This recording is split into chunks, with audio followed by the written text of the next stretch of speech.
Kata, bab 1154-1154. Tang Wulin tersenyum dan berkata, aku baru saja akan memberitahu Paman Master bahwa aku sedang bersiap untuk menyerang tempatmu sebentar. Harmonisasi Metal Water menyatu dalam armor perang dua kataku, jadi aku bermaksud untuk menyelesaikan penempaan untuk kata tiga kataku, prototipe armor pertempuran di periode ini. Mata Zhenhua tampak sedikit bersemangat. Anda ingin maju ke Master Armor pertempuran tiga kata. Saya pikir sudah waktunya juga. Saya kira Anda sudah mencapai terobosan ke dunia budidaya jiwa sage, kan? Tang Wulin mengangguk. Zhenhua dan Mu Chen menatap satu sama lain karena rasanya lebih mengejutkan mendengar pengakuan Tang Wulin secara langsung daripada yang mereka duga sebelumnya. Mu Chen tidak dapat membantu dan berkata, Anda benar-benar pantas mendapatkan reputasi Anda sebagai monster kecil dari Shrek. Penghakiman kami perlahan gagal mengejar ketinggalan dengan kecepatan peningkatan Anda. Zhenhua berkata, aku berkenalan dengan beberapa pembuat mecha peringkat 9. Haruskah aku mengundang mereka untuk membantu kamu selesai membuat baju perang tiga kata? Tang Wulin hanya bisa memasuki level armor pertempuran tiga kata setelah dia menuliskan sirkuit inti dan menyelesaikan proses pembuatan akhir dari armor-armor tiga kata itu. Namun, Tang Wulin menggelengkan kepalanya. Tidak perlu bagimu untuk menyusahkan dirimu sendiri. Teman-temanku memiliki beberapa pembuat mecha tingkat tinggi. Mereka akan membantuku menyelesaikannya. Armor perang Tang Wulin dirancang oleh Gu Yue dan seperti bagaimana dia selalu menempa baju perang rekannya, Yuanen Yehui dan yang lainnya selalu membantunya menyelesaikan proses pembuatan. Mereka adalah keseluruhan. Melalui proses ini, mereka saling membantu dan bahkan lebih baik membiasakan diri satu sama lain. Sebagai kapten, Tang Wulin memiliki kepercayaan mutlak pada teman-temannya. Dengan demikian, dia akan meninggalkan semua itu untuk diselesaikan teman-temannya. Sementara Gu Yue belum memiliki kemampuan untuk merancang peringkat yang lebih tinggi dari baju perang empat kata saat itu, dia masih membantu dalam merancang baju perang untuk tingkat baju perang pertempuran tiga kata. Tang Wulin tidak terlalu memikirkan bagaimana ia akan maju ke jalur baju perang empat kata di masa depan karena itu adalah masalah yang ia hanya harus mempertimbangkan ketika basis budidayanya mencapai peringkat judul Douluo. Saat ini, hanya teman-temannya yang akan membantunya membuat baju perang. Baiklah, Zhenhua tidak memaksanya lagi. Dia sangat menyadari bahwa Tang Wulin telah menjadi terbiasa dengan pembuat mecha yang ditunjuknya, tidak hanya demi keakraban tetapi juga untuk menjaga kerahasiaan. Lagi pula, baju perang pertempuran setiap orang dilengkapi dengan karakteristik yang dimiliki oleh orang tersebut, terutama ketika baju tempur pertempuran tiga kata datang dengan domainnya juga. Situasi yang berbeda sekarang. Mu Chen berbicara dengan penuh rasa terima kasih, persiapan yang lebih baik mempercepat kecepatan dalam melakukan pekerjaan. Ini baik bagi Anda untuk terlibat dalam budidaya pintu tertutup juga. Tang Wulin berbicara, Guru, Paman Master, saudara murid senior dari Sekte Tubuh saya akan datang sebentar lagi. Bisakah saya minta bantuan di sini untuk membantu saya? Zhenhua berbicara, kamu bisa melakukannya selama kamu berpikir orang itu dapat dipercaya. Apakah orang itu Raja Kekuatan? Tang Wulin mengangguk sambil tersenyum. Zhenhua dan Mu Chen menatap mata satu sama lain dan keduanya tersenyum. Bagaimana mungkin mereka tidak mengenal Aruheng? Ketika Aruheng tiba di Asosiasi Pandai Besi Tang Wulin segera membawanya ke bengkel penempaan. Kakak murid senior, saya berencana untuk melakukan budidaya pintu tertutup selama beberapa waktu untuk menyelesaikan penempaan fondasi baju tempur tiga kata saya. Saya percaya bahwa baju tempur Anda masih di peringkat dua kata, kan? Sementara saya, aku akan membantu menyelesaikan penempaan baju tempurmu. Apa profesi sampinganmu? Aruheng menjawab, profesi sampingku adalah mekanik mecha tapi standarku hanya umum. Kamu tahu bahwa aku telah disiksa selama ini dalam kultivasi teknik rahasia bawaan sekte tubuh kita. Bagaimana aku punya waktu untuk meningkatkan profesi sampinganku? Tang Wulin merenung sejenak. Bagaimana dengan Sima Jinci? Apa profesi sampingannya? Dia pembuat mecha. Dia membuat armor perangnya sendiri tetapi dia belum menyelesaikan armor perang tiga kata. Haruskah aku mengundangnya juga? Tang Wulin memikirkannya. Kakak murid senior, apakah kamu pikir dia bisa dipercaya? Aruheng menjawab tanpa sedikit pun keraguan. Ya, pria itu adalah fanatik seni bela diri.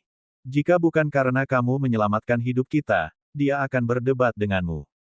Mengapa aku tidak memanggilnya dan kita bertiga terlibat dalam budidaya pintu tertutup? Jika kamu bisa membantunya lengkapi 3 kata armor tempurnya, dia pasti akan meneteskan air mata syukur untukmu.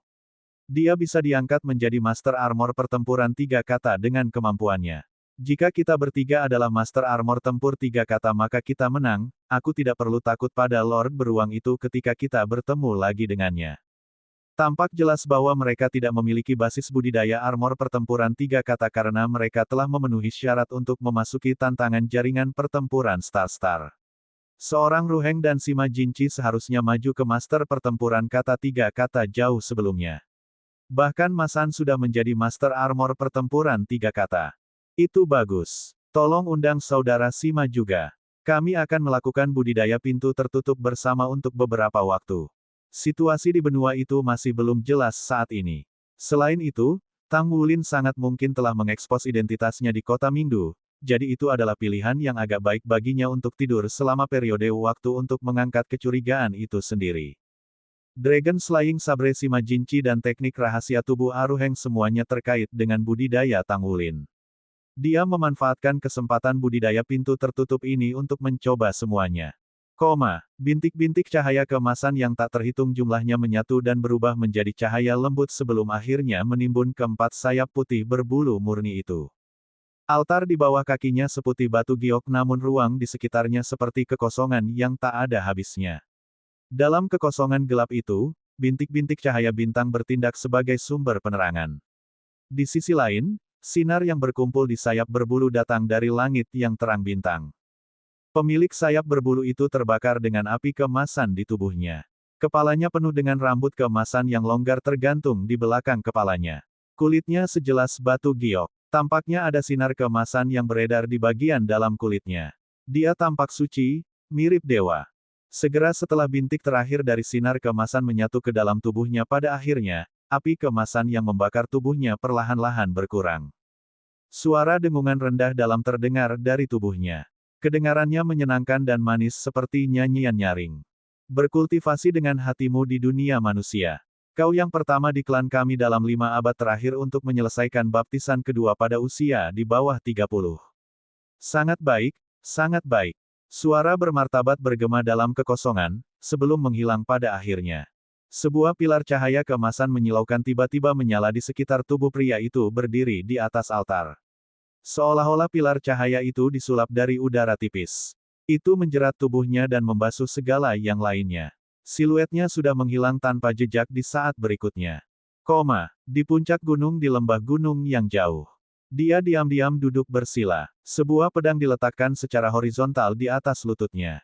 Dia diam-diam duduk di sana dengan tubuhnya stabil seperti batu. Dia sudah melebur sebagai satu dengan lingkungannya dan tidak ada perbedaan di antara mereka. Air terjun menembus ketinggian ratusan meter ke dalam air danau jernih di bawah gunung. Gemuruh-gemuruh yang dihasilkan dari air terjun bergema di lembah menghasilkan gema yang luar biasa. Dia perlahan membuka matanya. Sepasang matanya mencerminkan air terjun, tetapi tampaknya ada sesuatu yang lain di dalamnya. Dia pindah saat berikutnya. Aliran cahaya menyilaukan pedang memotong melintasi langit menuju kejauhan. Cahaya pedang terus membesar di udara sampai menelan pedangnya dan melahap tubuhnya. Akhirnya berubah menjadi ketiadaan dan menghilang. Di sisi lain, dia sekali lagi muncul di puncak gunung. Dia tetap duduk bersila di sana seolah-olah tidak ada yang terjadi. Beberapa detik kemudian, ledakan yang memekakkan telinga tiba-tiba terdengar keras sebelum benar-benar menghilang. Ketika menatap dari kejauhan, orang akan terkejut menemukan bahwa air terjun yang semula melonjak dengan cepat seperti cara hamburan susu, pecah. Fraktur yang rapi dan lurus bisa dilihat di sana. Di sisi lain ketika itu pecah, orang bisa melihat orang lain duduk bersila di atas sepotong batu besar yang terletak di bagian bawah air terjun. Dia hanya mengenakan celana pendek ketat. Tubuhnya adil dan gemuk tapi dia masih tampak bermartabat dan hikmat saat ini. Tangannya bergerak berirama di depan tubuhnya ketika lapisan cahaya berganti-ganti antara warna putih dan ungu yang mengalir di sekitar tubuhnya. Cahaya putih tiba-tiba dimasukkan ke dalam cahaya ungu yang mengubah cahaya di sekeliling tubuhnya menjadi ungu gelap. Seseorang bahkan dapat merasakan bahwa penglihatannya akan dilahap oleh warna ungu gelap hanya dengan melihatnya dengan mata. Pada saat berikutnya, Siluet gemuk yang adil membuat gerakan seolah-olah dia menggunakan tangannya untuk mendorong langit. Air dari air terjun yang sekali lagi mulai mengalir ke bawah setelah jeda sesaat menghilang dengan tiba-tiba melonjak ke dalam cahaya hitam ungu, itu langsung menghilang tanpa jejak. Di sisi lain, sinar ungu gelap bergulir ke atas dan melahap seluruh air terjun. Kata, bab 1155. Di antara penampakan ilusi sesekali, dia seperti raja malam gelap yang berkilauan dan berubah terus-menerus dalam kegelapan. Dia menikmati melonjak bebas, bolak-balik melalui kekosongan. Akhirnya, dia membuat terobosan pada akhirnya. Space tidak lagi bisa membatasi dirinya. Dia telah menemukan jalan miliknya. Dia akan menjadi pelari ruang angkasa, atau bahkan penjaga ruang. Belati itu tidak lain adalah kunci yang membimbingnya di dunia ini. Jiwa bela dirinya yang sebenarnya bukanlah sepasang belati, pastinya. Dia adalah naga dari kontinum ruang-waktu. Dia adalah penguasa bayangan yang tumpang tindih yang akan muncul setiap kali ruang-waktu mengalami perubahan kekerasan. Namun, dia adalah yang paling kesepian di antara naga di mana dia pernah menjadi pelindung bayangan Dewa Naga. Dia seorang sateler, hanya ilusi. Dia adalah orang yang memiliki banyak sekali perubahan. Bagaimanapun, ada siluet dalam pandangannya. Itu adalah bayangan yang tak tergoyahkan yang berdiri di antara langit dan bumi. Meskipun dia sudah membuat kekosongan, dia tidak bergerak sama sekali. Seolah-olah dia menjadi sadar, mengubah dan merasakan segala sesuatu di luar. Dia tidak melakukan gerakan pembukaan sama sekali, karena dia tidak mengungkapkan cacat sedikit pun. Dia tidak bisa mendekatinya dengan mudah karena kemampuannya untuk merobek ruang. Sepertinya dia selalu menjadi musuh bebuyutan dalam hidupnya. Temukan novel resmi di pembaruan yang lebih cepat, pengalaman yang lebih baik, silakan klik untuk mengunjungi. Sejak kejadian sebelumnya, Cloud Vortex Divine Pang-nya menjadi semakin menakutkan. Dia memiliki kemampuan untuk menggerakkan surga dan bumi. Aura yang keluar dari tubuhnya bahkan lebih mengerikan saat itu semakin gelap. Dia melebihi jauh melampaui batasnya begitu dia zonasi ke negara malaikat jatuh. Karenanya, mereka mempertahankan keadaan mereka saat ini. Tidak ada yang membuat langkah pembuka ke arah orang lain. Mereka benar-benar akrab satu sama lain sehingga keduanya takut mengungkapkan kelemahan mereka kepada orang lain. Bibirnya tersenyum tipis. Dia benar-benar menjadi kuat setelah mencapai cincin ketujuh. Aliran cahaya bintang, mirip dengan meteor, turun dari langit dan menerangi tubuh.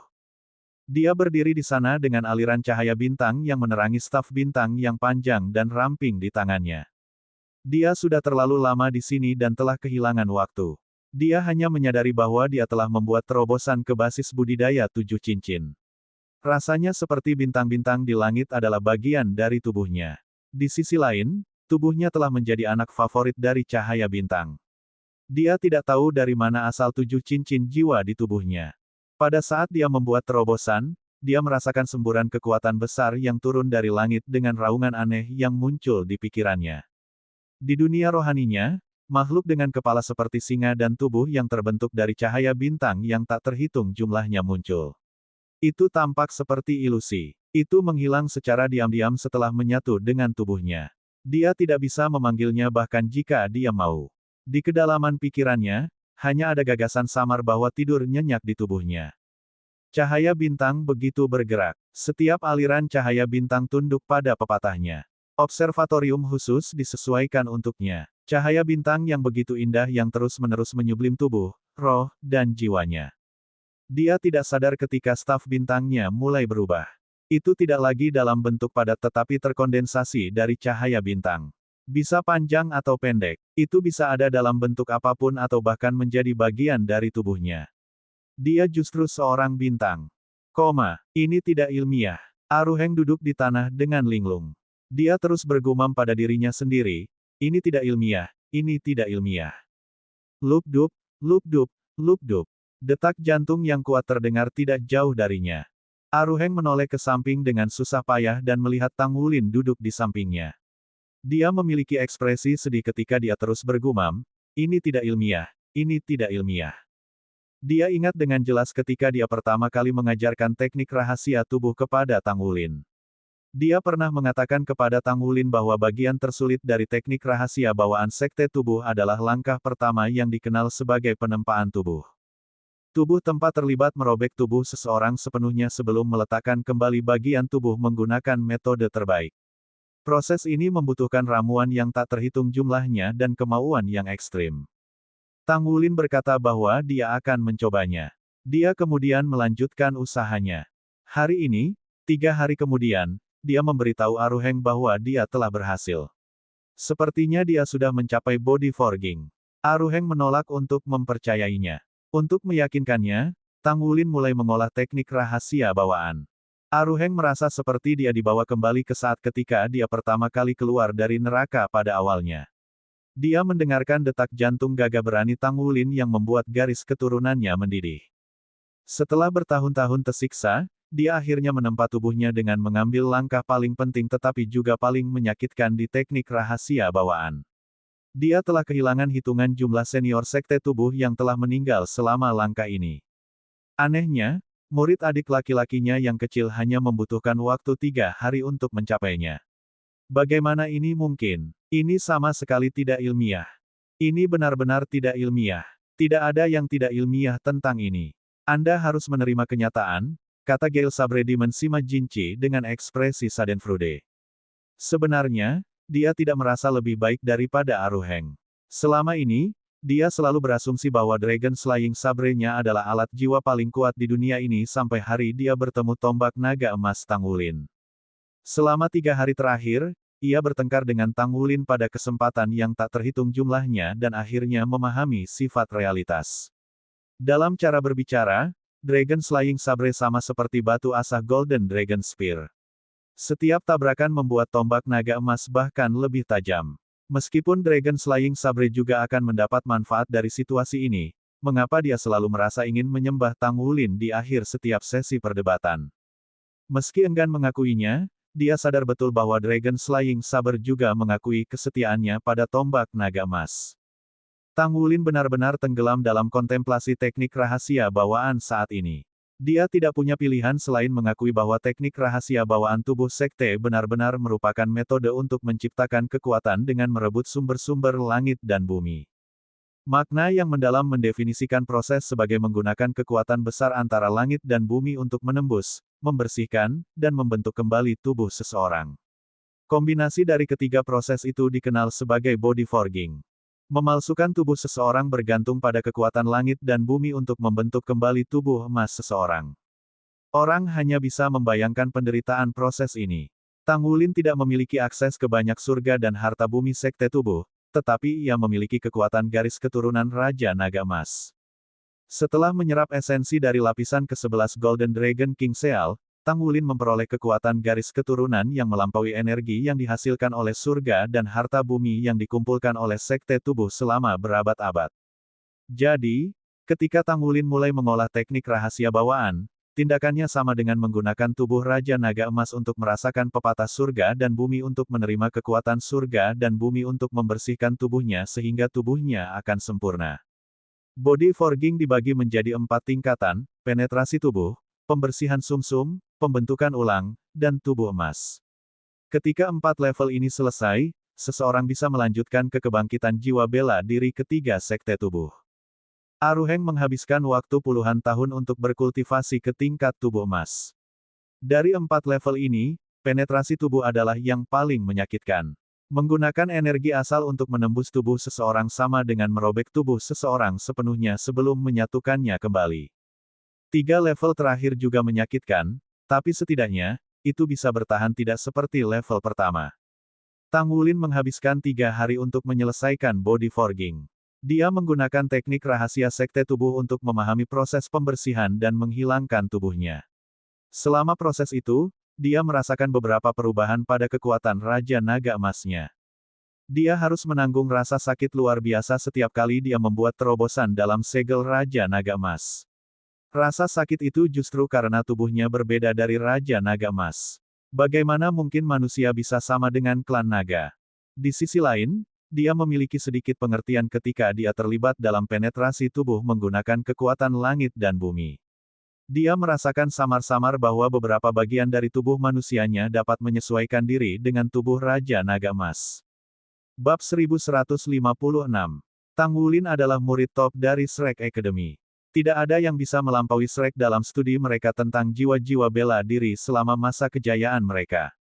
Dengan demikian, ide pertama yang muncul dalam benaknya adalah binatang buas yang dapat mengolah ke peringkat binatang sebelum berubah menjadi bentuk manusia. Bagaimana mereka bisa menyalurkan energi masif yang awalnya ada di tubuh mereka setelah berubah menjadi bentuk manusia? Tubuh mereka masih bisa menahan energi. Tidak diragukan lagi, Raja Naga Emas jauh lebih unggul daripada binatang buas ini, sehingga secara alami mampu berubah menjadi bentuk manusia. Ketika ia berubah menjadi manusia, apa komposisi fisiknya? Dengan pemikiran ini, Tang Wulin melihat secercah harapan. Dengan menggunakan metode penetrasi tubuh, ia menggunakannya untuk memperkuat daya tahan tubuhnya terhadap kekuatan eksternal yang masif. Sebagai akibatnya, tulangnya terus-menerus kesemutan dan berubah, sementara daging, darah, dan meridiannya membaik di bawah pengaruh diam-diam dari proses tersebut. Dia menyempurnakan tubuhnya dengan sempurna menggunakan metode budidaya teknik rahasia tubuh sekte bawaan. Dia tidak pernah berharap teknik rahasia bawaan tubuh sekte menjadi sangat membantu. Dia tidak bisa membayangkan sejauh mana efeknya.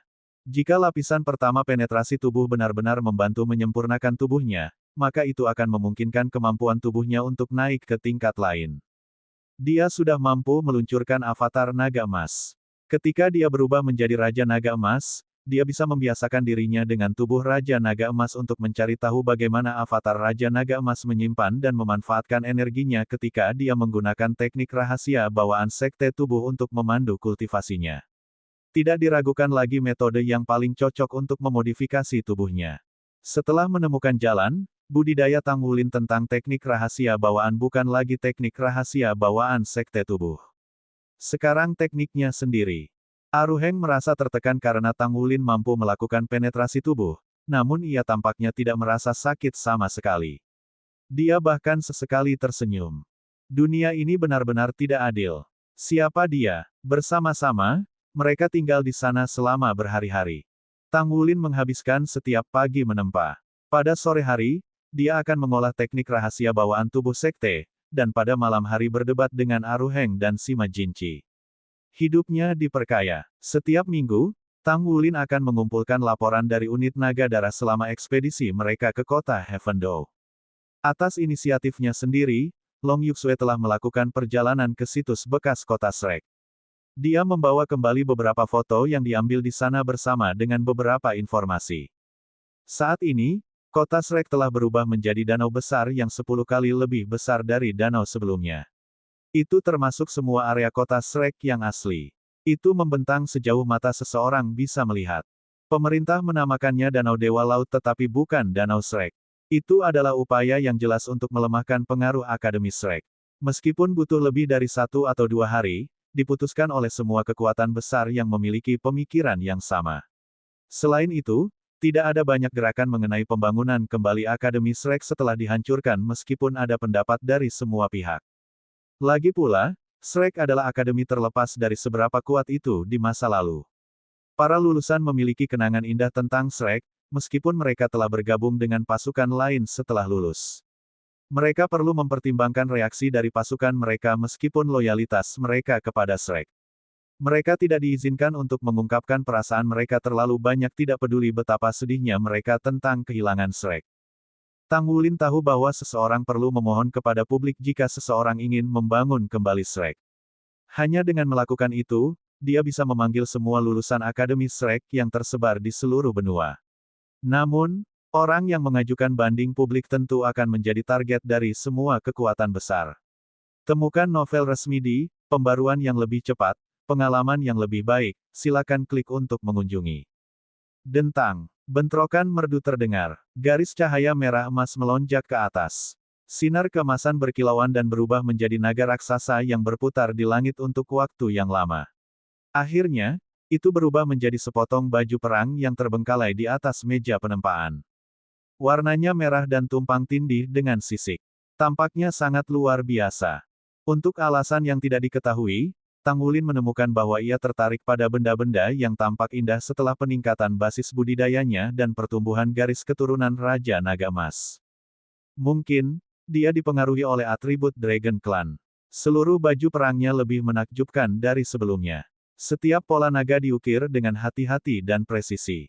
Dengan mengendalikan pikirannya, tidak perlu baginya untuk mengukir pola sendiri. Harmonisasi metal water akan memandu paduan untuk menyelesaikan proses. Meskipun ada bantuan dari harmonisasi metal water, masih sulit untuk menyelesaikan 6 jenis logam tempa. Penempaan logam pondasi hanya dianggap selesai setelah 3 bulan penuh. Seiring berjalannya waktu, Tang Wulin membantu Aruheng dan Sima Jinchi untuk menyelesaikan Fuse Forging Armors pertempuran 3 kata mereka. Dia semakin memperkuat armor perang mereka menggunakan logam langka yang disediakan oleh Asosiasi Pandai Besi. Meskipun Sima Jinchi dan Aruheng tertekan karena sesi perdebatan mereka dengan Tang Wulin selama periode ini, mereka tetap melanjutkan. Bagaimanapun, penempaan armor pertempuran 3 kata di markas Asosiasi Pandai Besi bermanfaat bagi mereka. Murid junior kecil, apakah sudah selesai? Aruheng selalu tertarik dengan proses penempaan. Karena itu, dia sering berlama-lama untuk menonton kapanpun Tang Wulin ditempa. Akhirnya selesai. Hanya saja tidak ada pengerjaan sirkuit inti. Tang Wulin tersenyum ketika dia senang setelah menyelesaikan proses penempaan. Fondasi armor perang 3 kata miliknya telah terbentuk. Dia hanya kekurangan sirkuit inti. Secara alami, dia tidak memiliki baju perang untuk digunakan sampai dia selesai. Sudah waktunya untuk memanggil kembalinya kawan-kawan. Semua orang seharusnya telah meningkatkan diri mereka ke level armor pertempuran 3 kata sekarang. Dia sudah selesai mempersiapkan logam semua orang, sehingga dia bisa mulai menempa baju perang mereka saat mereka kembali. Pada saat itu, Yuanen Yehui dan yang lainnya bisa mengambil alih membuat baju perang sementara dia mengurus hal-hal lain. Sudah waktunya untuk memulai pembangunan Mesya untuk dirinya sendiri yang telah direncanakan beberapa waktu yang lalu. Desain tata letak telah disempurnakan sebelumnya. Satu-satunya hal yang hilang adalah penempaan dan pembangunan Mesya.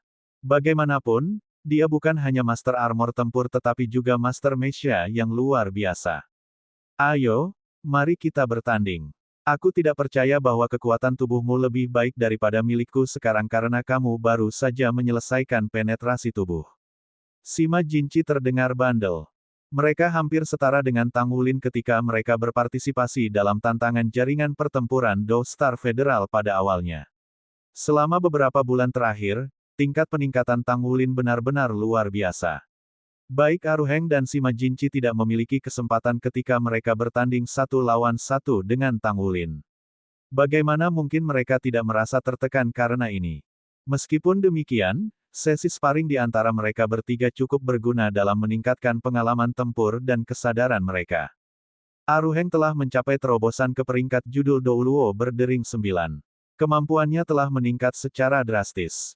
Di sisi lain, Sima Jinchi belum mencapai terobosan apapun, tetapi kekuatan Dragon Slaying Saber-nya meningkat pesat karena stimulasi konstan dari tombak naga emas.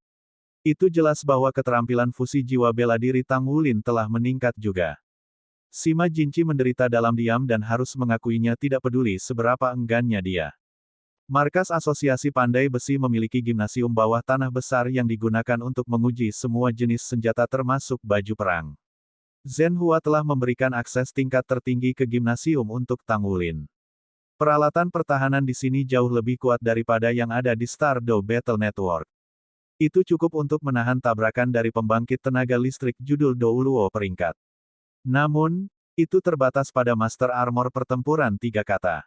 Ketika Tang Wulin dan Aruheng tiba di gimnasium, Gale Sabre Demon Sima Jinchi sudah ada di sana. Dia duduk bersila di sudut dengan Dragon Slaying Sabre ditempatkan secara horizontal di atas lututnya. 8 cincin jiwa di tubuhnya bergerak dalam ritme naik turun melepaskan cahaya redup. Dia membuka matanya saat merasakan kehadiran mereka. Dia melihat ke arah Tang Wulin dan Aruheng ketika dia tiba-tiba berteriak keras, "Tang Wulin, ambil pedangku." Aura di tubuhnya bergegas maju saat dia berbicara. Itu muncul sebagai badai dahsyat yang berubah menjadi naga hitam raksasa. Naga hitam memamerkan taringnya dan mengacungkan cakarnya. Mata merah darahnya dipenuhi dengan kejahatan dan memiliki aura yang menakutkan. Naga raksasa itu panjangnya 10 meter, tapi rasanya seperti 100 meter.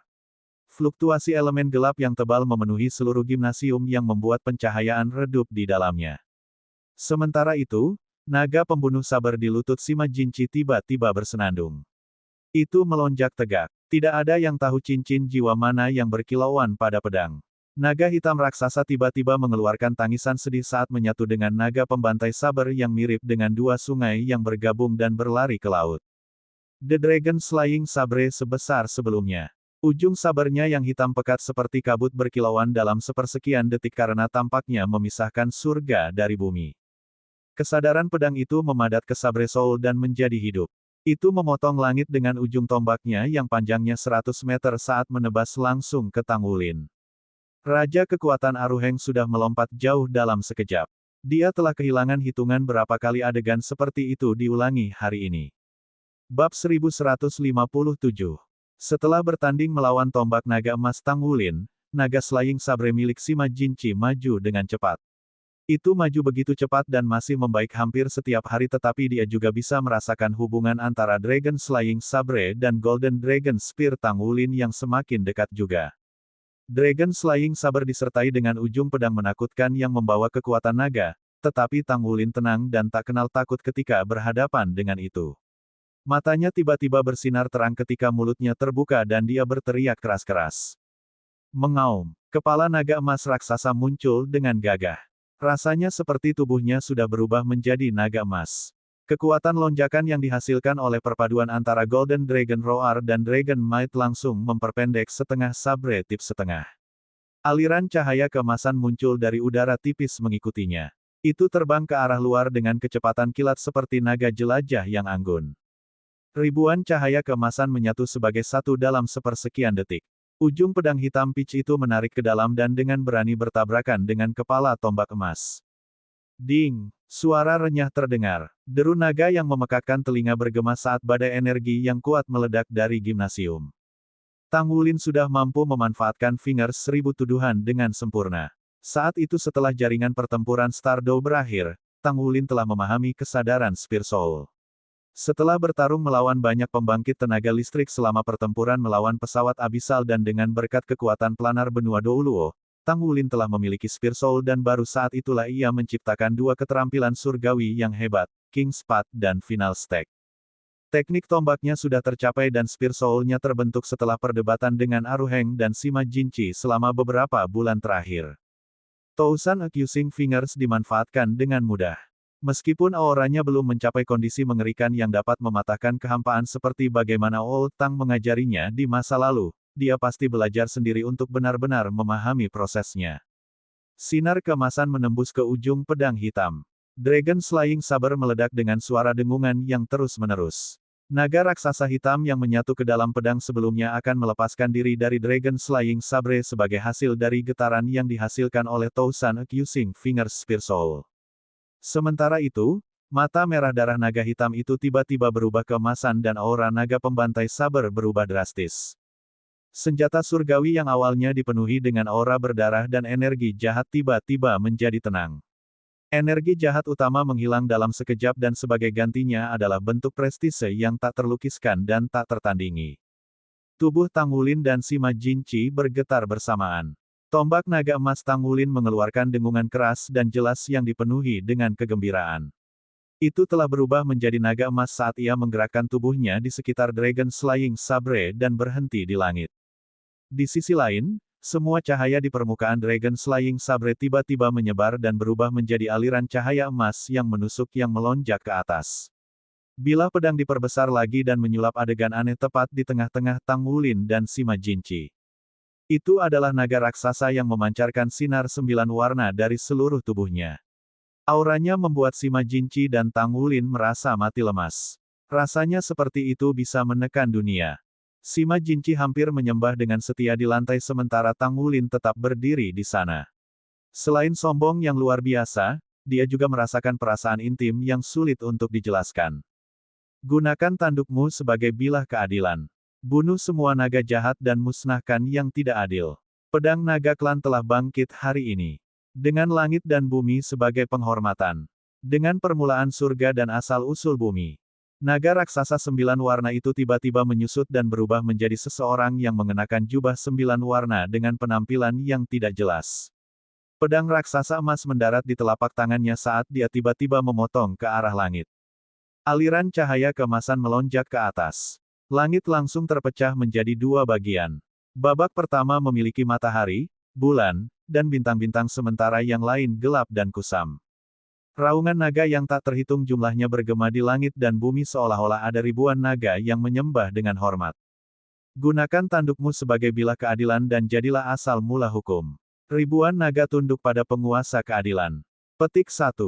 Dewa naga kamu bertindak sembrono. Apakah kamu ingin menghancurkan alam surgawi dengan memotong surga? Suara tajam tiba-tiba bergema dari segala arah. Mengikuti suara itu, aliran bayangan hijau muncul dari udara tipis yang tidak terlalu jauh dari siluet 9 warna. Suara itu terdengar tajam dan luar biasa tidak menyenangkan di telinga seseorang. Ini adalah perselingkuhan klan naga saya. Apa hubungannya dengan Anda? Kata Dewa Naga. Bayangan hijau gelap mencibir. Meskipun kamu adalah Raja Klan Naga, kamu juga yang lebih tua dari semua binatang buas di alam surgawi. Kamu menciptakan senjata surgawi untuk dirimu sendiri dengan tanduk naga yang bisa tumbuh kembali. Apa yang akan terjadi jika ada terlalu banyak senjata ini di alam surgawi? Apakah Anda ingin membatalkannya? Komite Alam Surgawi mengirim saya untuk memperingatkan Anda dan meminta Anda untuk mengendalikan diri. Petik 2. Dewa Naga meledak tertawa terbahak-bahak. Aku adalah penguasa dari semua binatang, raja dari binatang buas. Siapa kamu dan beraninya kamu menyuruhku berkeliling? Rekan-rekan God King secara alami akan berkonsultasi padaku jika ada instruksi dari panitia. Itu tidak akan pernah berubah dari sebuah ruki seperti dirimu berteriak di depanku.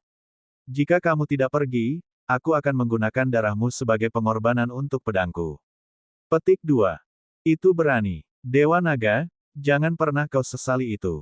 Aku di sini sebagai perwakilan Komite Alam Surgawi. Siluet hijau gelap itu tampak geram. Kamu bercanda, kan? Sejak kapan Komite Realm Divine memungkinkan dewa yang lebih rendah untuk memerintahkan saya? Kapan ada kesempatan di mana Raja Dewa sendiri tidak berkomunikasi dengan saya? Dewa hidup damai dengan kami binatang buas surgawi. Itu akan jangan pernah giliran Anda untuk membangkitkan provokasi. Anda monster kecil. Scram. Petik 2. Dewa Naga hanya berteriak keras, tetapi seolah-olah siluet hijau gelap telah mengalami semacam kekuatan yang tak tertahankan dan menakutkan. Itu berubah menjadi aliran cahaya hijau dan langsung melarikan diri jauh. Segera setelah itu, Dewa Naga mengangkat pedang emas raksasa di tangannya. Bunuh semua yang jahat, semua yang ada, semua yang tidak setia. Siluet 9 warna tiba-tiba membesar seolah dia menghubungkan langit dan bumi. Pedang emas raksasa di tangannya berkilauan dengan cahaya menyilaukan dan berubah menjadi kecemerlangan yang tak ada habisnya. Tang Wulin menyaksikan adegan itu dengan kaget.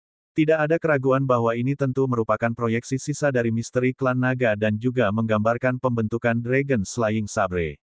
Ketika siluet 9 warna akhirnya menyandarkan dirinya ke langit dan bumi, Tang Wulin tiba-tiba menemukan bahwa ia bisa dengan jelas melihat mata orang itu. Mata naga dewa seperti air jernih tanpa sedikit pun ketidakmurnian. Ada segudang fenomena di matanya yang berkilauan dengan pancaran surgawi 9 warna. Sangat kuat. Dewa naga melirik Tang Wulin dengan makna mendalam di matanya. Bayangan tiba-tiba hancur dan sepenuhnya menyatu menjadi pedang emas raksasa. Pada saat inilah si Majinci yang sedang beribadah di tanah tiba-tiba menegakkan tubuh bagian atasnya dan meraung ke langit. Aliran cahaya keemasan tiba-tiba muncul dari tubuhnya. Sinar yang menyilaukan menembus kulitnya dan 7 lubang tubuh. Seluruh tubuhnya sepertinya sudah hancur dengan kulitnya terus mengelupas dan pakaian berubah menjadi bubuk hanya menyisakan tubuhnya yang bersinar dalam warna emas yang mempesona. Pada saat berikutnya, seluruh orang itu terbang ke arah langit ketika sinar keemasan bersinar. Di langit, siluet Dewa Naga menghilang bersamaan dengan pemandangan ribuan naga yang disembah, hanya menyisakan siluet emas yang melonjak ke atas dan naga pembantaian naga emas raksasa yang menyatu sebagai satu. Langit di atas seluruh gimnasium diterangi oleh kecemerlangan yang menyilaukan seolah-olah matahari keemasan tiba-tiba muncul. Tang Wulin jelas bisa merasakan bahwa di bawah penerangan cahaya keemasan sesuatu ditambahkan ke tubuhnya.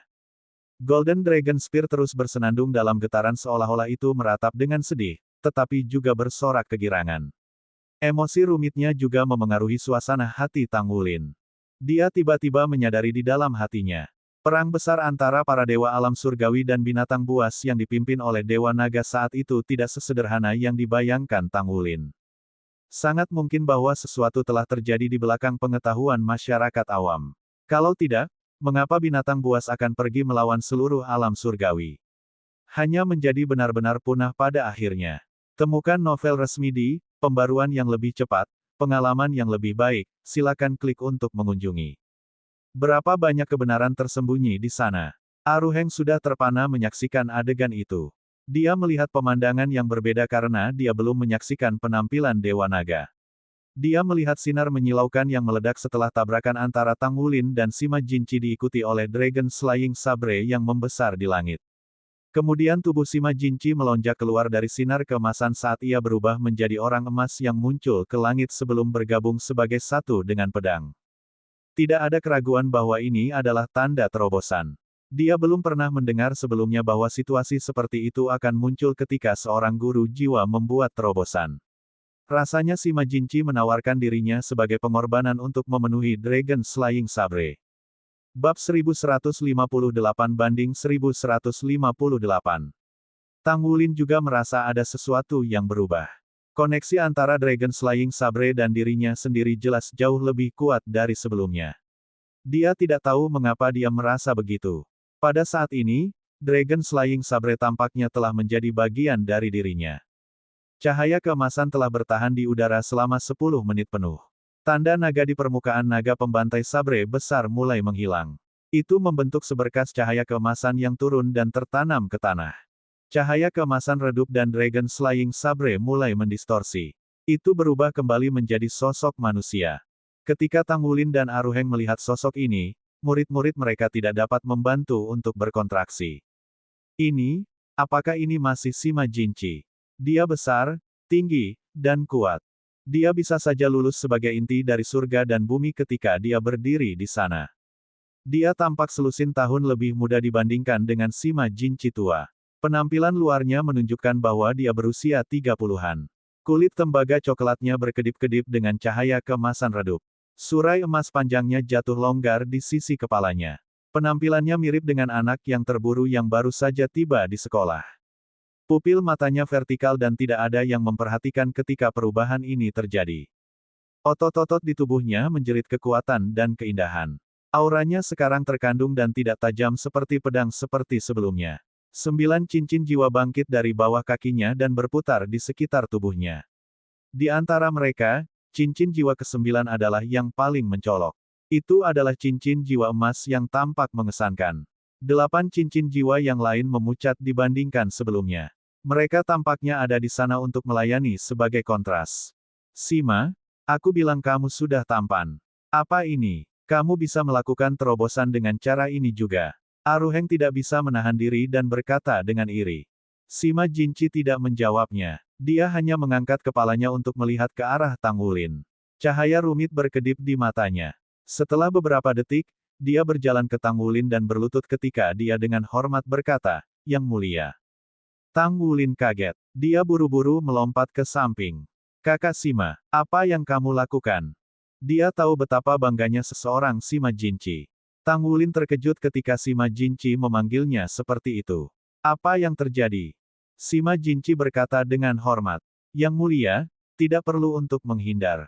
Dengan rahmatmu aku bisa datang ke dunia ini sejak awal. Mulai hari ini, aku akan menjadi kekuatan pedang di tanganmu yang memotong segala sesuatu yang tidak adil, tidak loyal, dan kejahatan di dunia ini." Petik 2. Tang Wulin juga bingung, tapi dia samar-samar bisa merasakan ini terkait dengan misteri klan naga yang dia lihat sebelum ini. Sima Jinci tidak akan pernah tiba-tiba memanggilnya, "Yang mulia." Namun, tidak ada keraguan bahwa dia telah menembus basis budidaya 9 cincin. Dia sudah menjadi judul Douluo yang kuat. Dia jelas yang paling kuat di antara pangkatnya. Ketika kekuatan saber jatuh, bahkan dengan tingkat kepercayaannya Tang Wulin bisa merasakan bahwa dia tidak lagi cocok untuk Sima Jinci. "Hei, jika kamu memanggil saudara murid juniorku sebagai yang mulia maka aku kakak murid yang mulia. Mulai sekarang, tolong panggil aku sebagai saudara murid senior yang mulia." Seorang Ruheng meringkuk sambil tertawa. Sima Jinci berdiri dan meliriknya. "Pergilah. Sialan kamu. Apakah kamu pikir kamu hebat hanya karena terobosan yang kamu memandang rendah aku sekarang?" Biarkan aku melihat kemampuan apa yang kamu peroleh setelah terobosanmu ini. Aruheng tertawa dan melemparkan pukulan ke Sima Jinchi. Keduanya terbiasa berkelahi satu sama lain. Mereka juga tidak pernah berhubungan baik satu sama lain. Setelah Aruheng menembus 9 cincin, kekuatannya selalu setingkat lebih besar dari milik Sima Jinchi. Ketika dia melihat bahwa Sima Jinchi juga telah menembus 9 cincin, bagaimana mungkin dia tidak merasa bahagia setelah melihat mangsanya. Sima Jinchi bergerak cepat. Dia menjatuhkan bahunya dan menabrak Aruheng. Saat tinju Aruheng bertabrakan dengan bahu Sima Jinchi, dia tiba-tiba merasakan perasaan aneh. Seolah-olah dia tidak meninju manusia, tetapi pisau. Teknik rahasia sekte bawaan tubuhnya meletus dan tinju Aruheng tiba-tiba membesar. Ledakan. Mereka berdua dengan cepat berpisah dan mundur secepat kilat. Tidak ada yang menang. Bagus. Lagi. Aruheng sangat senang dari pertarungan. Dia tiba-tiba menarik napas dalam-dalam dan tubuhnya langsung membesar. Tingginya sudah 10 meter dalam waktu yang dibutuhkannya untuk menarik napas. Kepalanya botak besar bersinar dengan kilau logam. 9 cincin jiwanya bangkit dan berputar-putar di sekitarnya. Suara detak jantung yang kuat bisa didengar. Garis darahnya bergetar saat dia melepaskan kebangkitan kedua teknik sekte bawaan-bawaan tekniknya. Cahaya keemasan menyala di dalam pupil vertikal Sima Jinchi. Dia mengambil langkah ke depan dan sepertinya ada bayangan ilusi 9 naga raksasa yang berkedip di belakangnya. Pedang emas besar muncul dengan indah. Itu 5 kali lebih besar dari Dragon Slaying Sabre miliknya. Dia memegangnya dengan kedua tangan dan meluncurkan serangan. Dentang. Di tengah suara bentrok yang intens, tubuh Aruheng berkedip dengan cahaya kemasan. Dia secara mengejutkan dikirim terhuyung dari dampak. Di sisi lain, tubuh Sima Jinchi bergoyang sedikit dan dia terhuyung mundur hanya untuk 2 langkah. Pemogokan yang bagus, lagi. Aruheng berteriak. Detik berikutnya, dia menembak balik ke arah lawannya seperti bola meriam. Tang Wulin sudah mundur kembali ke samping. Dia menyaksikan mereka berdua berkelahi dan tampaknya tenggelam dalam pikiran. Sima Jinchi, yang telah menembus 9 cincin jauh lebih kuat sekarang. Dari segi usia, Sima Jinchi lebih tua darinya dan Aruheng. Dia juga tampak tua dan tampaknya berusia 40-an sebelum ini. Tidak hanya dia terlihat lebih muda dengan terobosan ini, tetapi seluruh orangnya juga berbeda. Terutama sepertinya ada beberapa sisa aura Dewa Naga padanya. Sensasi ini sangat aneh bagi Tang Wulin. Ini karena dia bisa dengan jelas merasakan melalui jejak aura ini bahwa Sima Jinchi dan keturunannya entah bagaimana terhubung. Seolah-olah Sima Jinchi adalah bagian dari tubuhnya. Ini bukan keakraban yang akan muncul di antara manusia. Itu lebih mirip perasaan yang dia rasakan dengan tombak naga emasnya. Perasaan ini aneh tanpa pertanyaan, tetapi tidak diragukan lagi itu ada. Sima Jinchi's Dragon Slaying Sabre terlalu kuat. Jelas bahwa dia telah mencapai Sabre Soul dan dia bahkan mungkin berada di ujung level yang lebih tinggi. Dibandingkan dengan Sima Jinchi, Aruheng berada pada posisi yang tidak menguntungkan dalam tabrakan langsung mereka. Namun, ia juga memiliki kelebihan. Dengan kekuatan teknik rahasia tubuh sekte bawaannya, ia memiliki tubuh yang hampir abadi. Keuletan tubuhnya juga memungkinkannya bertarung untuk waktu yang lama. Berkali-kali Sima Jinchi mengirim Aruheng terbang dengan setiap serangan pedangnya. Namun, Aruheng terus menagih lagi. Keduanya tampak sama-sama serasi.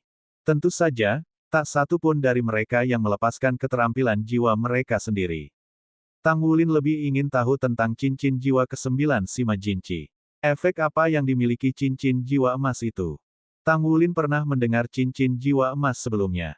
Itu setara dengan 1 juta tahun. Sudah jelas bahwa Sima Jinchi belum mendapatkan cincin jiwa itu dengan berburu binatang buas. Tampaknya telah dibawa kepadanya oleh Dragon Slaying Sabre-nya sendiri. Seberapa kuat cincin jiwa miliknya itu?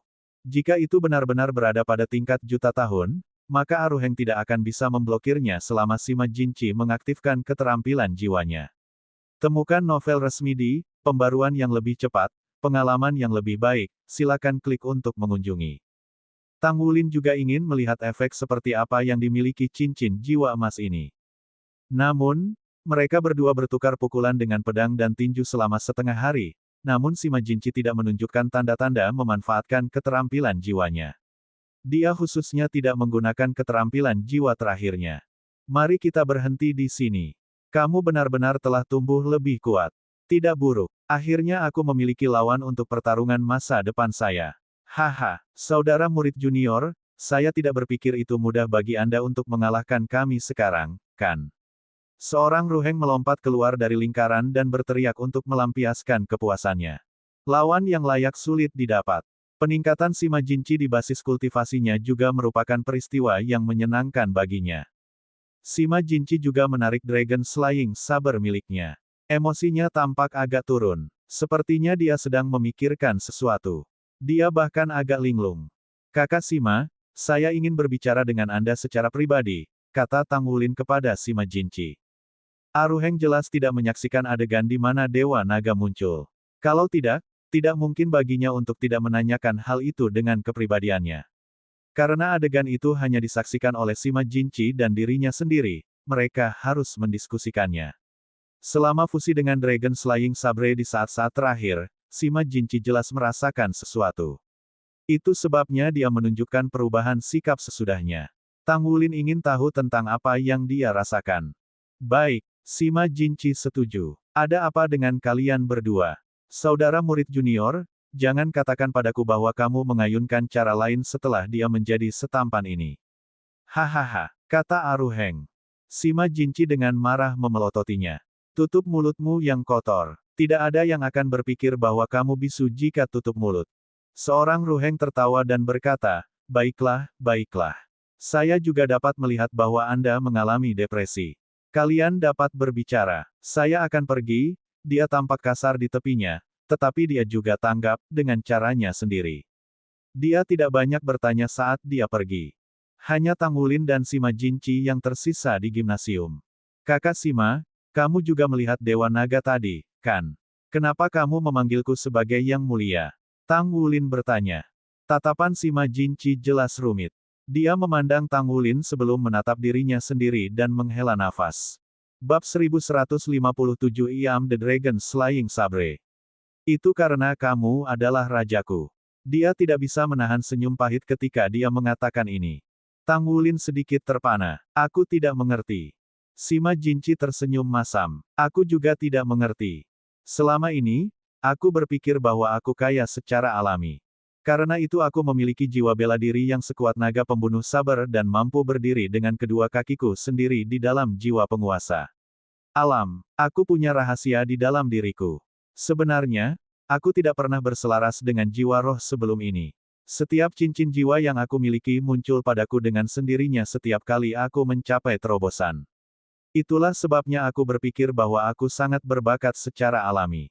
Tetapi hari ini, saya akhirnya mengerti mengapa saya menjadi diri saya. Petik 2. Ketika dia mengatakan ini, matanya berkedip dengan emosi yang rumit. Itu karena aku tidak pernah menjadi manusia sejak awal. Hah? Tang Wulin menatapnya dengan heran. Bukan manusia. Sima Jinchi menutup matanya kesakitan.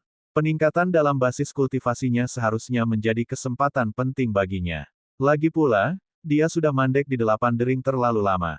Namun, ketika dia benar-benar mencapai terobosan, dia menyesalinya. Dia lebih suka tetap seperti sebelumnya. Ini karena jika itu yang terjadi, setidaknya dia tidak akan belajar tentang beberapa hal yang dia sesali ketahui, seperti fakta bahwa dia bukan manusia.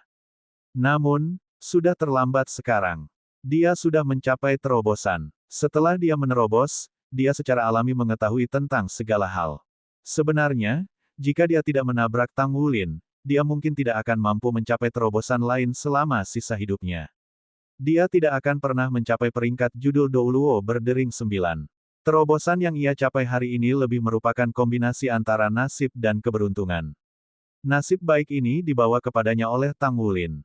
Aku naga pembantai sabar, kata Sima Jinchi pahit. Tang Wulin bingung ketika dia bertanya, apa maksudmu? Kau naga pembantai sabar. Sima Jinchi menjawab, ya. Aku bukan manusia. Aku naga pembantai sabar. Kamu juga bisa mengatakan bahwa aku naga sabar pembunuh naga. Kamu juga melihat apa yang terjadi sekarang. Naga pembunuh sabar adalah dewa senjata yang diciptakan oleh Dewa Naga dengan tanduknya sendiri. Ini adalah sabar kekuatan klan naga. Itu digunakan untuk menegakkan hukum pada klan. Setiap klan naga akan menghadapi konsekuensi yang dibawa oleh naga pembunuh sabar setelah mereka melakukan kesalahan. Petik 2. Ketika aku bergabung dengan Dragon Slaying Sabre barusan, aku menerima sejumlah besar informasi di pikiranku. Kehendak Dewa Naga yang tertinggal di dalam Dragon Slaying Sabre telah menyampaikan pengetahuan ini kepadaku. Itu membuatku mengerti banyak hal-hal yang akan saya ceritakan kepada Anda. Petik 2. Tang Wulin menatapnya dengan kaget. Hatinya dipenuhi dengan rasa ingin tahu. Apa yang Dewa Naga katakan padamu? Sima Jinci menjawab dengan suara yang dalam, perubahan besar terjadi di alam surgawi. Dewa Naga memimpin binatang buas dan bertempur dengan keras dengan para dewa. Pada akhirnya, jiwa binatang hilang dengan menyedihkan. Namun, Dewa Naga hanya memiliki dipahami pada saat-saat terakhir bahwa ia dijebak oleh pihak-pihak yang dengan sengaja melemparkan tulang di antara mereka. Raja Naga awalnya adalah raja dari semua binatang surgawi. Di alam surgawi, itu adalah salah satu makhluk yang paling kuat, satu-satunya, bahkan 5 raja dewa besar dari komite alam surgawi tidak dapat dibandingkan dengannya. Namun, karena kekuatannya yang luar biasa, Dewa Naga memiliki harga dirinya sendiri. Kemudian, dia dijebak oleh beberapa pihak dengan motif tersembunyi yang menyebabkan konflik antara binatang surgawi dan para dewa. Ini mengakibatkan Raja Naga memimpin binatang-binatang surgawi dalam pertarungan sengit melawan dewa alam surgawi. Itu adalah kesalahan besar. Dewa manusia melebihi jumlah mereka dan lebih kuat. Pada akhirnya, Raja Naga jatuh dalam pertempuran. Dia hanya menyadari kebenaran di balik situasi sebelum dia meninggal. Dewa Naga adalah dewa yang paling kuat di alam surgawi, meskipun dia jatuh dalam pertempuran, dia tidak mati sepenuhnya. Kekuatannya dibagi menjadi 2, yang berubah menjadi Raja Naga Emas dan Raja Naga Perak. Waktu itu, dia sudah penuh penyesalan. Kesombongannya memulai perang yang seharusnya tidak pernah diperjuangkan, bahkan mengakibatkan penurunan garis binatang surgawi dan klan naga. Sebelum dia meninggal, dia melemparkan saber kekuatan klan naga. Membawa kenangan terakhirnya, itu mencapai benua Douluo dan tertidur nyenyak selama bertahun-tahun. Akhirnya, kekuatan pedang sendiri dihidupkan kembali. Setelah auranya muncul di Douluo benua, saber kekuatan klan naga mulai terbangun. Pada akhirnya, itu mengambil bentuk anak yatim. Anak yatim itu adalah saya. Petik 2. Setelah dia mendengar kata-kata Sima Jinci, banyak pikiran muncul di hati Tang Wulin. Aura Dewa Naga, mungkinkah itu aku? Petik 1. Sima Jinci melanjutkan, saya diadopsi oleh orang tua angkat saya dan jiwa bela diri pembunuh naga terbangun ketika saya berusia 6 tahun. Saya dipenuhi dengan kekuatan jiwa sejak lahir. Segera, saya dihujani dengan perhatian dan basis kultivasi saya meningkat dengan lancar. Dengan jiwa bela diri naga Slaying Sabre yang kuat, saya mengatasi banyak rintangan. Orang lain membutuhkan roh jiwa untuk meningkatkan keterampilan jiwa mereka, tetapi saya tidak pernah membutuhkannya. Selama saya mencapai terobosan dalam basis kultivasi saya, keterampilan jiwa saya akan dibuat secara alami. Ini selalu menjadi keuntungan terbesar saya. Petik 2. Ketika kekuatan jiwaku mencapai peringkat 89, aku tidak bisa menaikkannya lebih tinggi apapun yang kulakukan. Pada saat itu, aku sudah berada di Korps Tentara Selatan. Aku terus bertengkar dengan yang lain karena aku ingin meningkatkan pertarunganku keterampilan. Namun, meskipun saya meningkatkan kemampuan tempur yang sebenarnya, basis kultivasi saya tetap stagnan. Itu sampai saya bertemu dengan Anda. Petik 2. Meskipun semua yang dikatakan Sima Jinci tidak bisa dipercaya, Tang Wulin masih mempercayainya. Itu seperti munculnya garis keturunan Raja Naga Emas dalam dirinya. Apakah ada sesuatu yang mustahil dengan Dragon Slaying Sabre milik Sima Jinci? Aku akhirnya mencapai terobosan hari ini, tapi aku benar-benar tidak menginginkan ini. Itu karena aku akhirnya mengerti, setelah aku mencapai terobosan ini, bahwa aku hanya Sabre Soul yang lahir dari saber kekuatan klan naga. Itu karena kau ada aura Dewa Naga padamu bahwa basis kultivasiku meningkat.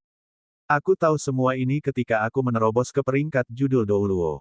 Jadi, kau rajaku, dan aku saber kekuatan Dragon Clanmu, pembunuh naga. Temukan novel resmi di pembaruan yang lebih cepat, pengalaman yang lebih baik, silakan klik untuk mengunjungi. Ketika dia selesai, Sima Jinci menghela nafas panjang.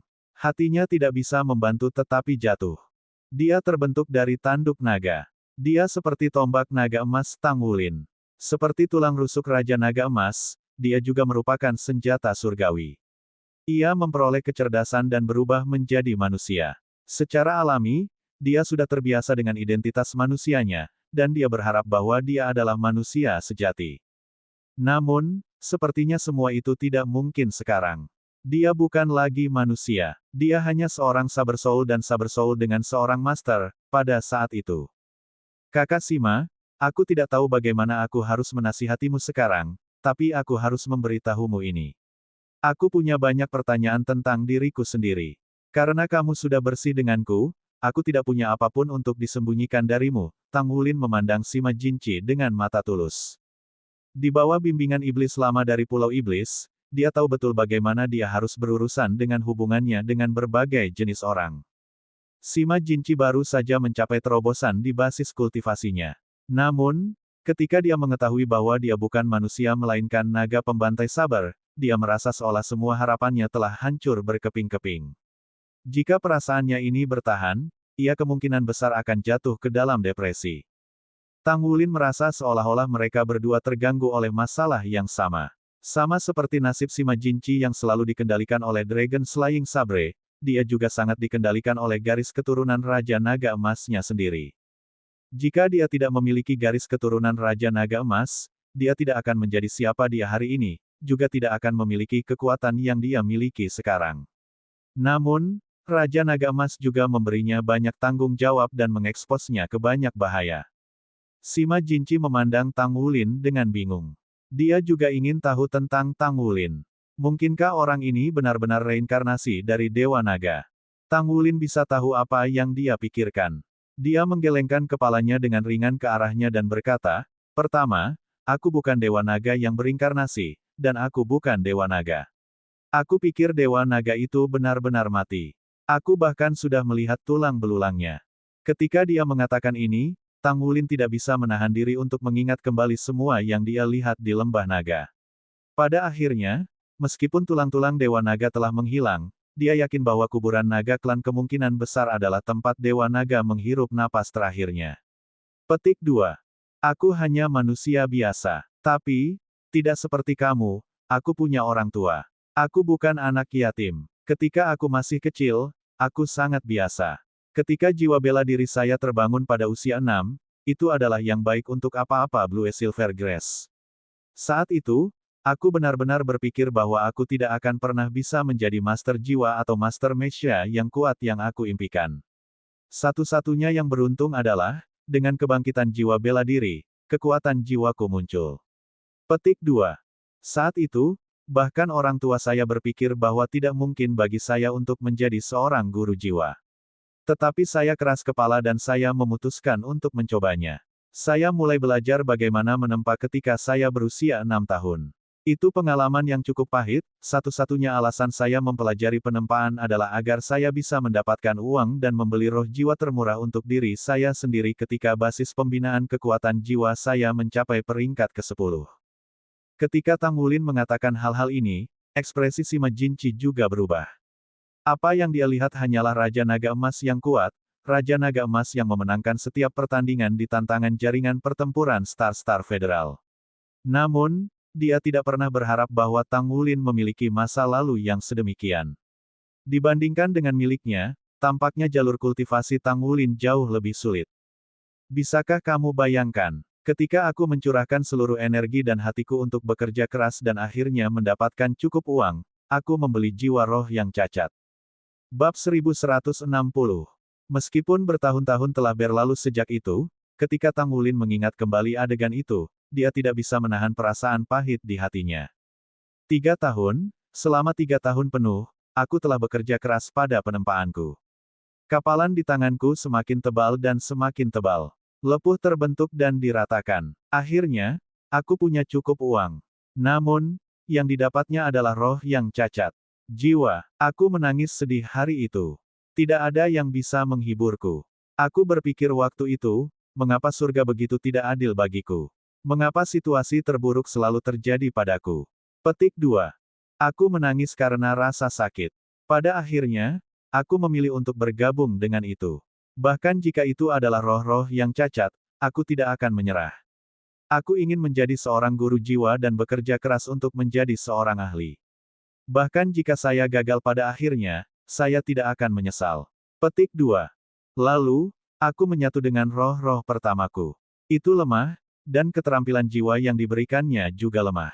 Tapi sejak hari itu, aku akhirnya menjadi guru jiwa sejati. Lalu, aku tiba-tiba menemukan kekuatan lain muncul dalam diriku. Aku bermimpi. Aku bermimpi ada 18 lapisan segel di tubuhku. Setiap segel berisi kekuatan yang hebat. Ketika segel pertama rusak, energi yang terkandung di dalamnya segel menyatu dengan tubuh saya. Ketika itu terjadi, itu sangat menyiksa sehingga saya berharap saya mati.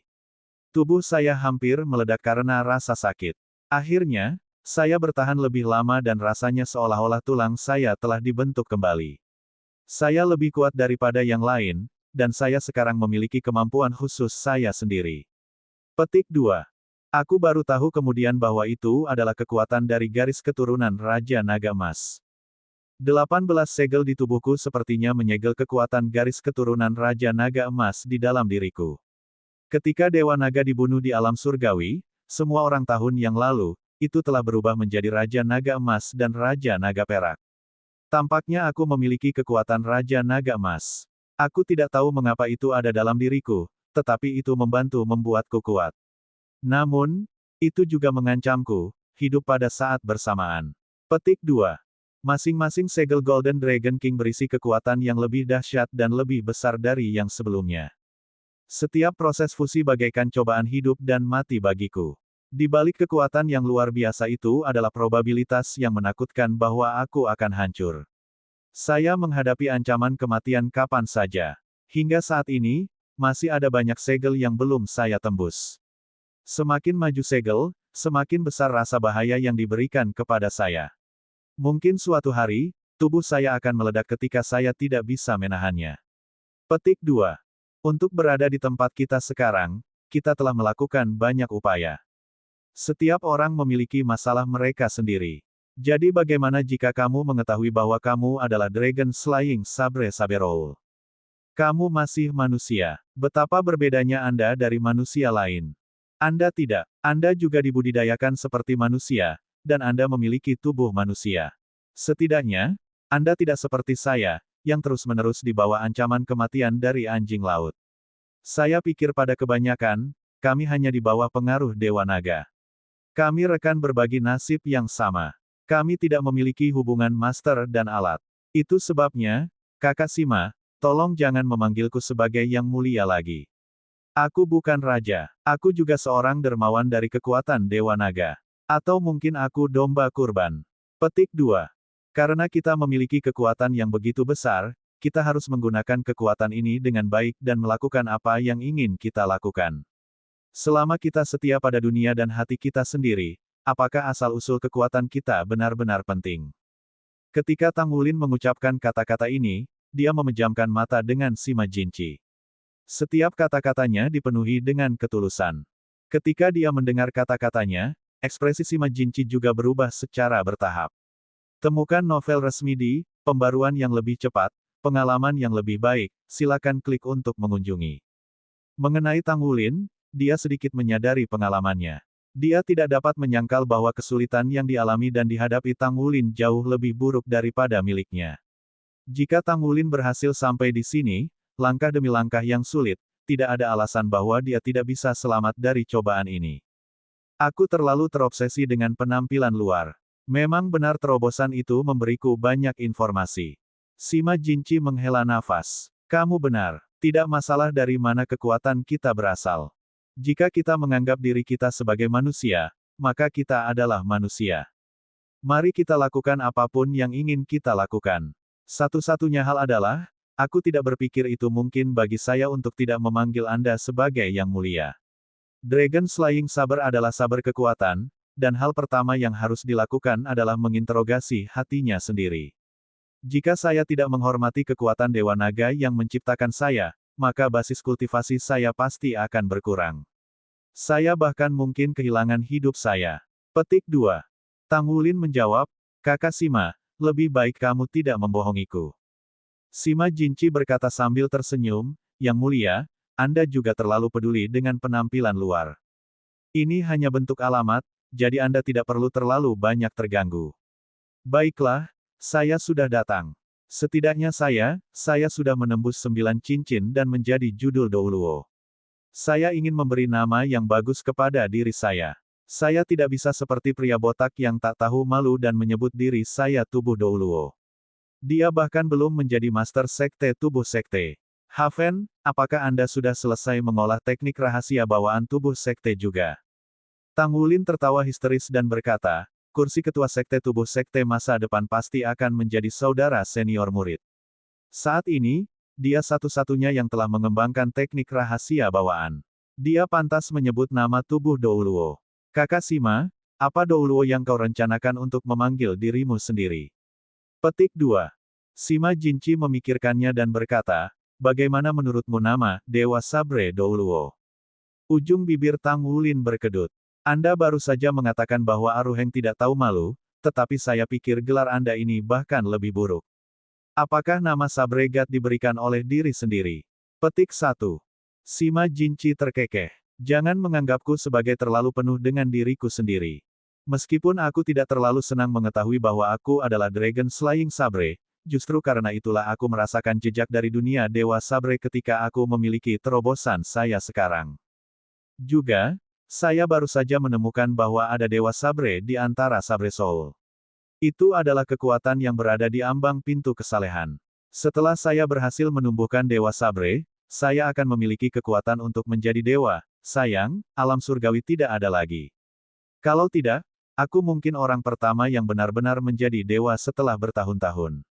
Muahahaha. Petik 2. Tang Wulin tiba-tiba memiliki pikiran kedua, setelah memperhatikan bahwa pikiran sederhana Sima Jinci telah jauh melebihi harapannya. Dia menganggap bahwa bahkan tanpa menghiburnya, dia akan segera pulih dari depresinya. Orang ini bukan tipe sentimental. Baiklah, kalau begitu, kami akan memanggilmu Dewa Sabre Douluo, kata Tang Wulin tanpa daya. Sima Jinci tertawa. Aku akan memberitahu pria botak itu segera. Dewa Sabre Douluo Sima Jinci.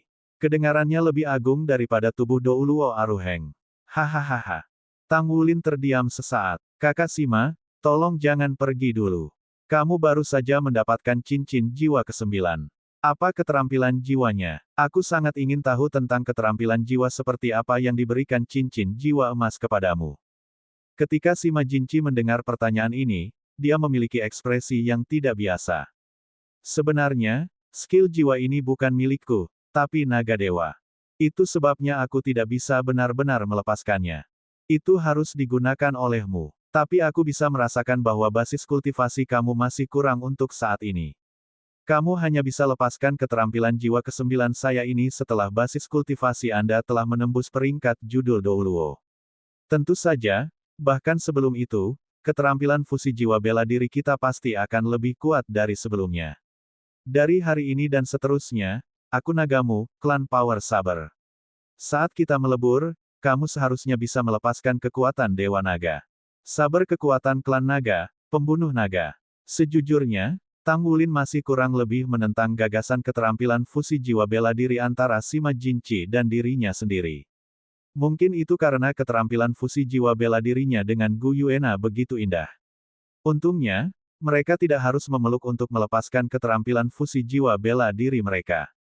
Kalau tidak, dia akan lebih memilih bahwa keterampilan fusi jiwa bela diri ini tidak ada di tempat pertama. Bab 1161. Baiklah, aku akan pergi mencari pria botak dulu. Aku tidak bisa membiarkan dia puas dengan dirinya sendiri. Yang mulia, kamu harus santai juga. Kamu telah mengemas jadwalku terlalu ketat selama beberapa bulan ini. Dia memandang saat Sima Jinci pergi. Secara mengejutkan Tang Wulin tidak memiliki keinginan untuk berkultivasi setelah cobaan hari ini. Dia keluar dari gimnasium dan sebuah pikiran tiba-tiba muncul di kepalanya. Dia memutar nomor di komunikator jiwanya. Yuxue, ikut aku ke Danau Dewa Laut. Oke, sejak Long Yuxue menjadi ko-kapten unit naga darah, tanggapannya singkat dan singkat. Long Yuxue mengendarai mobil jiwa ke pintu asosiasi pandai besi dan menjemput Tang Wulin yang menyamar. Mobil mulai, dan mereka pergi dari Heaven Dow City. Mereka pergi di jalan raya dan langsung menuju ke lokasi asli Shrek City. Sejak kota Shrek hancur berkeping-keping, Federasi telah membangun beberapa jalan raya di sekitar Danau Dewa Laut. Mereka menghubungkan beberapa tempat penting, termasuk markas Spirit Pagoda. Jalan raya tempat Tang Wulin dan dia menuju pergi ke arah Pagoda Roh. Ayah, ini enak sekali. Anda juga harus memilikinya. Petik 2. Ayah, apakah aku terlihat cantik dalam hal ini? Suara Gu Yuena bergema di samping telinganya. Tang Wulin memandang ke markas Spirit Pagoda yang terlihat megah yang bisa dilihat dari jauh. Dia sejujurnya memiliki keinginan untuk pergi ke sana dan menemukan Gu Yuena.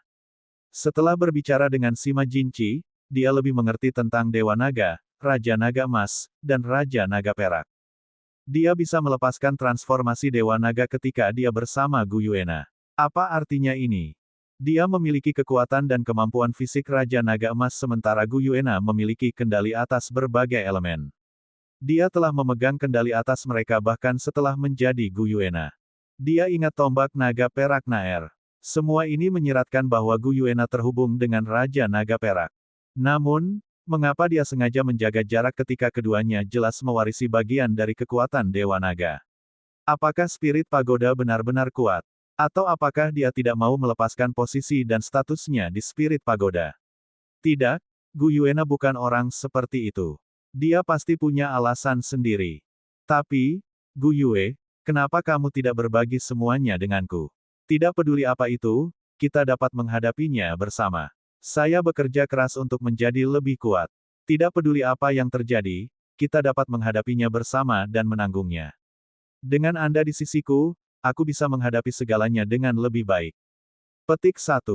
Ekspresi kesakitan melintas di wajah Tang Wulin. Namun, itu tidak luput dari mata Long Yuxue yang jeli, meskipun dia sedang mengemudi. Sebenarnya, dia sudah bisa mengatakan bahwa Tang Wulin memiliki beberapa masalah akhir-akhir ini. Pasti ada sesuatu yang terjadi di antara mereka berdua. Namun, sebagai wanita yang pintar, dia tidak mengajukan pertanyaan. Dia hanya menemaninya.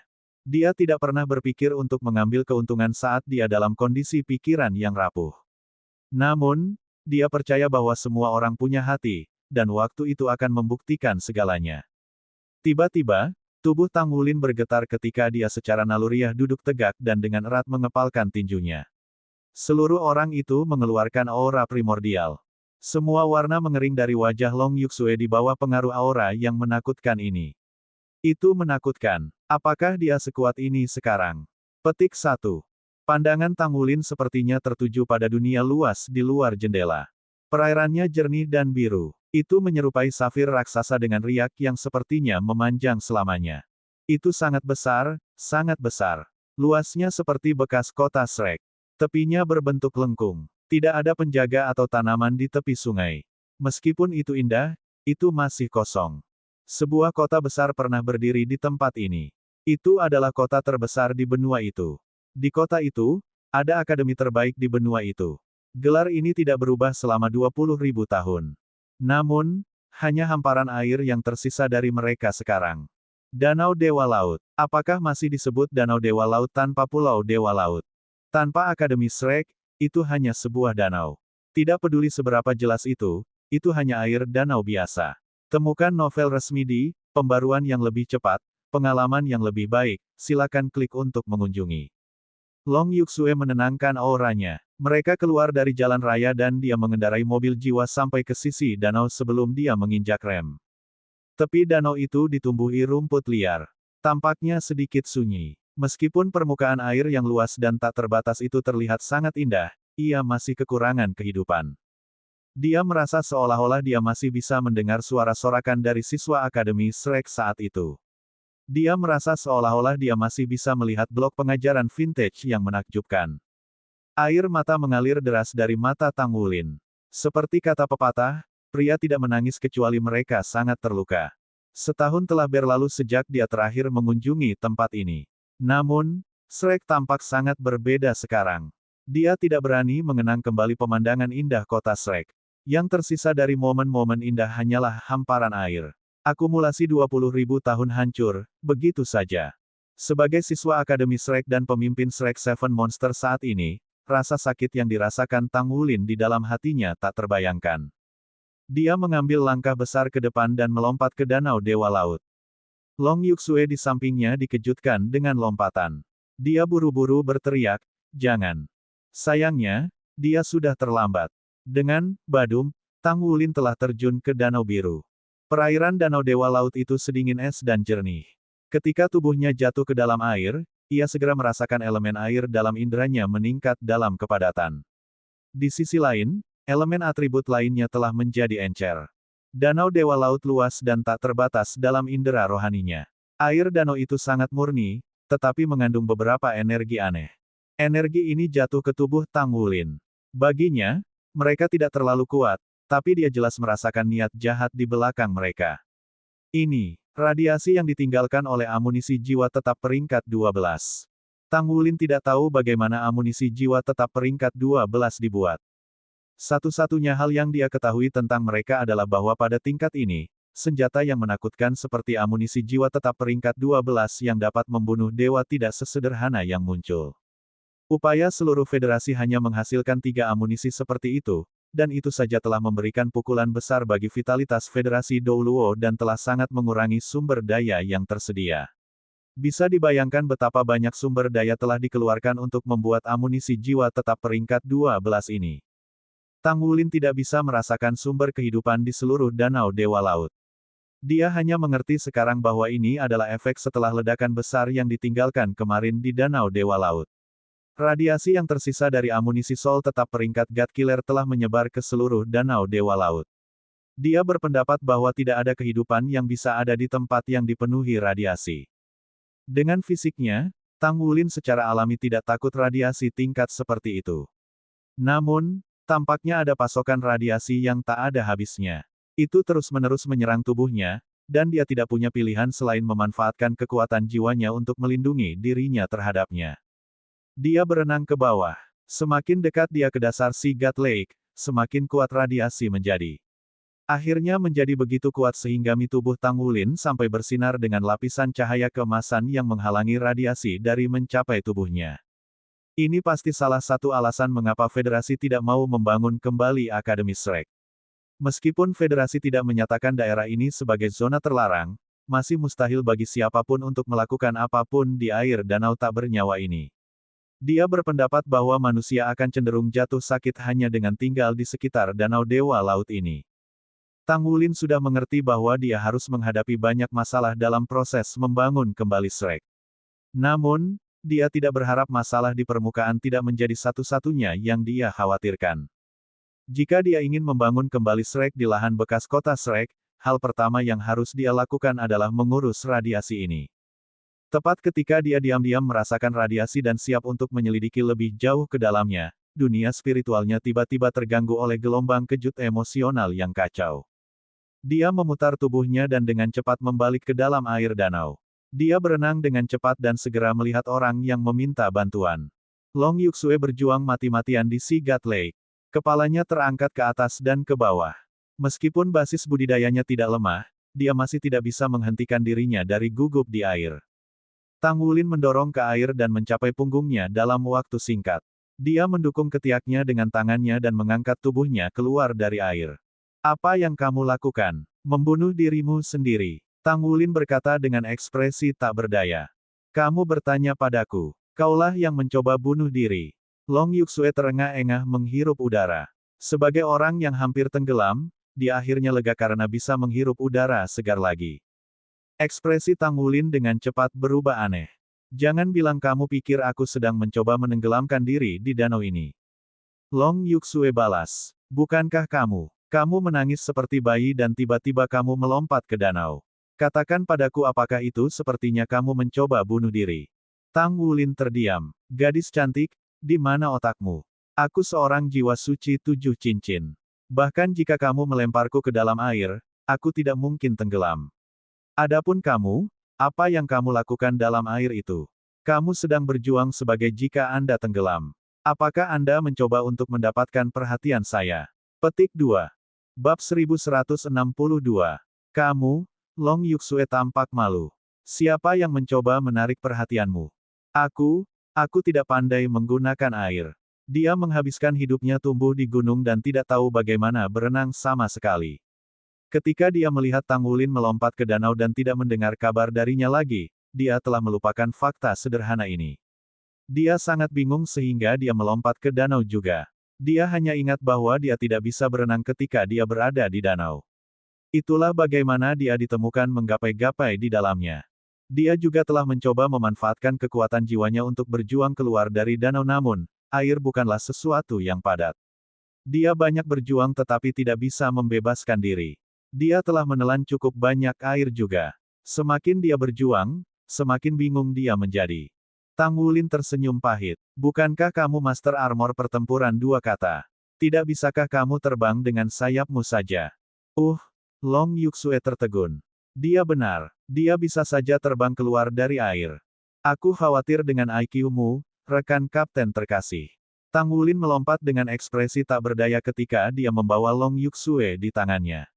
Mereka terbang keluar dari air dan mendarat di tepi sungai.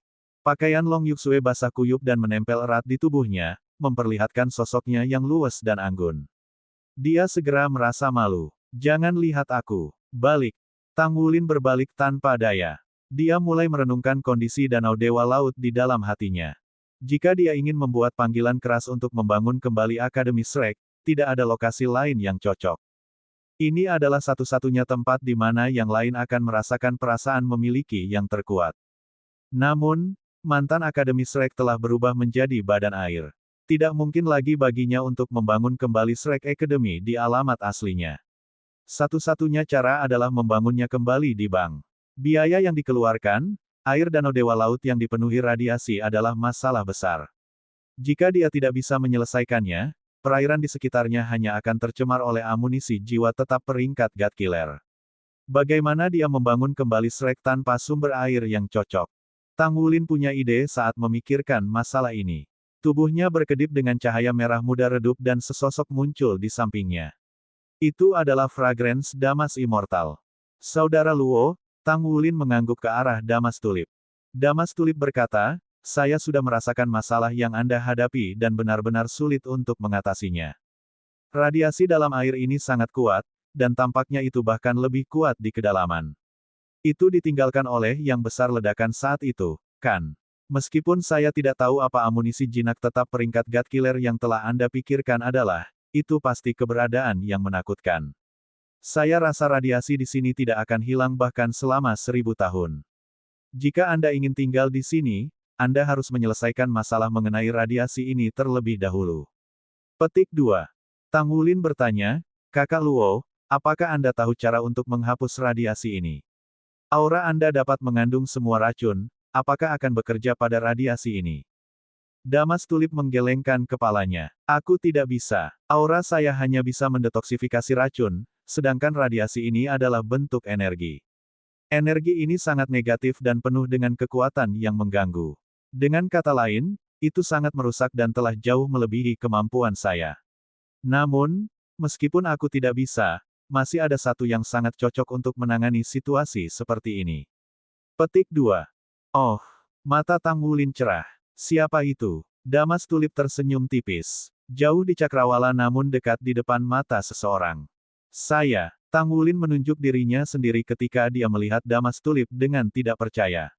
Dia tidak bisa mengerti mengapa Damas Tulip mengatakan bahwa dia bisa menyelesaikan masalah ini. Damas Tulip berkata, tentu saja aku tidak berbicara tentang dirimu sendiri, tetapi solusi untuk masalah itu ada di dalam dirimu.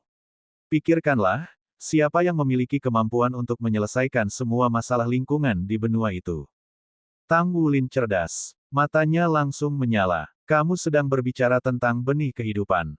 Itu adalah sumber dari semua kehidupan di Douluo benua. Iya, jika ada yang bisa mengubah lingkungan alami, itu akan menjadi benih kehidupan. Itu mampu mengubah gunung-gunung bersalju menjadi padang rumput. Danau Dewa Laut ini adalah tempat ia tinggal sebelum ini. Apakah bisa memperbaiki area ini juga? Ketika dia memikirkan hal ini, Tang Wulin diam-diam memanfaatkan kekuatan spiritualnya.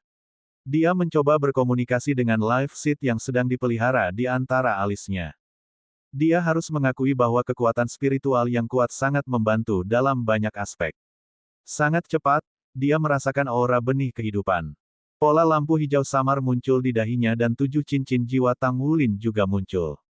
Cincin jiwa keemasan kehijauan kelima berkedip-kedip. Setelah dia menyerap benih pesawat dari 3 raja pesawat abisal, Life Seed jelas menjadi lebih kuat. Cincin jiwa natur-naturnya bersinar dan sumber kehidupan yang padat segera dibebaskan dari tubuh Tang Wulin. Long Yuxue yang malu tidak bisa menahan perasaan tertarik padanya. Karena dia basah kuyup dalam air danau Dewa Laut, radiasi itu secara alami menyerang tubuhnya. Dia tidak memiliki tubuh yang kuat seperti Tang Wulin. Meskipun dia menggunakan kekuatan jiwanya untuk memblokir radiasi, dia masih merasa tidak nyaman. Namun, ketika Tang Wulin merilis sumber kehidupan yang padat, dia merasa seolah seluruh orangnya dipenuhi energi. Dia harus menahan keinginan untuk melemparkan dirinya ke lengan Tang Wulin. Tang Wulin diam-diam berusaha berkomunikasi dengan Life Seed. Segera setelah ekspresinya menjadi sangat tidak biasa. Bagaimana itu? Life Seed pasti telah memberi kamu beberapa tanggapan, kan? Damas Tulip bertanya pada Tang Wulin. Tang Wulin mengangguk. Ya, kamu benar. Life Seed dapat menyelesaikan masalah di sini, tetapi jika kita ingin menyelesaikan jumlah besar kekuatan destruktif di sini, kita akan membutuhkan jumlah kekuatan hidup yang sama untuk membatalkannya. Aura destruktif dari 2 amunisi jinak tetap dengan peringkat God Killer terlalu padat. Tidak mudah untuk meniadakannya. Life Seed membutuhkan lebih banyak kekuatan hidup untuk melakukannya. Juga, dasar sumbernya terletak di sini. Ia berkeinginan untuk mengakar dan tinggal di sini. Petik 2. Bagaimana kita bisa menyediakannya dengan kekuatan hidup yang cukup? Sebagai binatang berjiwa tumbuhan, Damas Tulip sangat akrab dengan tingkat kehidupan Life Seed. Kekuatan hidup yang dibutuhkan oleh Life Seed tidak bisa begitu saja disuplai oleh beberapa organisme hidup sederhana. Tang Wulin tersenyum pahit dan berkata, kita membutuhkan kekuatan hidup yang sangat besar. Misalnya, benih pesawat dari raja-raja pesawat abisal yang telah kita bunuh sebelumnya. Selain itu ada beberapa makhluk dengan energi kehidupan yang sangat padat di benua itu, kristal kehidupan di tengah Great Stardew Forest. Namun, tempat itu tampaknya terlarang bagi kita. Petik 2. Mendengar kata-kata ini, ekspresi Damas Tulip berubah juga. Entah itu pesawat abisal atau wilayah tengah Great Stardew Forest, mereka bukanlah lokasi yang bisa mereka masuki dengan mudah. Tingkat bahaya di kedua tempat juga sama tinggi. Ini terutama berlaku untuk pesawat abisal. Tanpa ragu, Sage King yang dalam itu sangat waspada terhadap Tang Wulin. Begitu dia menginjakkan kaki di pesawat abisal, tidak akan ada bedanya dengan seekor domba yang berjalan ke sarang harimau. Dia pasti akan mati karena pengalaman itu. Bahkan jika dia memiliki beberapa limit Douluos yang menemaninya ke jurang, itu tidak akan cukup. Setelah semua Sage King jurang adalah penguasa seluruh pesawat abisal. Adapun bahaya dari wilayah pusat Great Stardew Forest, hampir tidak perlu membandingkannya. Tempat apa itu? Dikatakan bahwa beberapa binatang buas jiwa besar yang tersisa di dunia tinggal di sana. Binatang buas yang galak itu telah bertahan hidup dengan keras bahkan di era ini di mana teknologi jiwa umat manusia telah maju ke tingkat yang besar, dan mereka juga tidak ditangkap atau dibunuh oleh spirit pagoda, sehingga tingkat kekuatan mereka dapat dibayangkan. Mereka bukan makhluk yang bisa dibandingkan dengan tulip damas dan makhluk berjenis tanaman lainnya. Ada kemungkinan besar bahwa mereka akan kehilangan nyawa jika mereka pergi ke sana. Dikatakan bahwa Raja Naga Hitam bermata emas, yang juga dikenal sebagai Dewa Binatang, tidur nyenyak di wilayah tengah hutan Great Stardew. Khususnya karena keberadaan binatang jiwa yang menakutkan ini, yang basis budidayanya mendekati jutaan tahun, bahwa binatang buas dari Great Stardew Forest masih ada sampai hari ini. Apa yang kita lakukan sekarang? Damas Tulip bertanya pada Tang Wulin. Temukan novel resmi di Pembaruan yang lebih cepat, pengalaman yang lebih baik, silakan klik untuk mengunjungi. Bab 1163. Tang Wulin berbicara dengan sedikit tidak berdaya, saya hanya dapat meminta Life Seed untuk memulihkan danau Dewa Laut terlebih dahulu. Ini memberitahu saya bahwa situasinya tidak optimal, dan tempat itu dipenuhi dengan energi destruktif. Meskipun demikian, dari kedalaman kemalangan datanglah kebahagiaan. Ia mampu mengubah energi destruktif menggunakan kekuatan hidupnya sendiri. Konsumsi energinya mungkin tinggi, tetapi kekuatan kehidupan setelah konversi akan lebih berlimpah dan bermanfaat untuk berakar dan berkecambah, lebih kuat dari sebelumnya.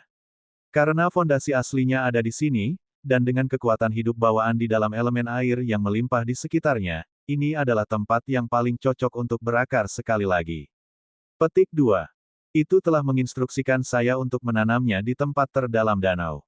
Kekuatan hidup yang diserapnya di masa lalu cukup untuk mempertahankannya setidaknya selama 1 tahun. Kita hanya perlu mengisinya dengan kekuatan hidup tambahan sesudahnya. Jika kita tidak dapat memperoleh kristal kehidupan atau plain seed, kita dapat mengisinya dengan jenis kekuatan kehidupan lainnya. Namun, saya khawatir kita perlu membunuh atau menggunakan metode lain untuk mendapatkan kekuatan kehidupan lainnya. Petik 2. Tulip Damas berbicara dengan sangat serius, kami memiliki prioritas lain. Life Seed sangat penting untuk keselamatan seluruh benua, bahkan mungkin seluruh Douluo planet. Jika Seed Life layu, seluruh planet perlahan-lahan akan layu juga, pada saat itu, aku khawatir itu akan mengakibatkan kepunahan umat manusia. Jadi, kita harus membantunya berakar dan berkecambah sehingga bisa mendapatkan kembali vitalitasnya. Baiklah, aku akan membantu Life Seed untuk mengakar di sini terlebih dahulu. Tang Wulin mengangguk ke arah Tulip Damas. Dia meminta Long Yuxue untuk menunggunya. Dia kemudian melompat dan menyelam ke dalam air. Long Yuxue mengutuk pelan saat menyaksikan Tang Wulin menyelam dengan anggun ke danau. Kekhawatirannya terhadapnya sebelumnya benar-benar sia-sia karena dia tidak berharap dia menjadi perenang yang sangat baik. Bagaimana dia bisa tahu bahwa Tang Wulin tumbuh di laut? Dia telah melawan angin dan ombak sejak dia masih kecil. Secara alami, dia luar biasa dalam berenang.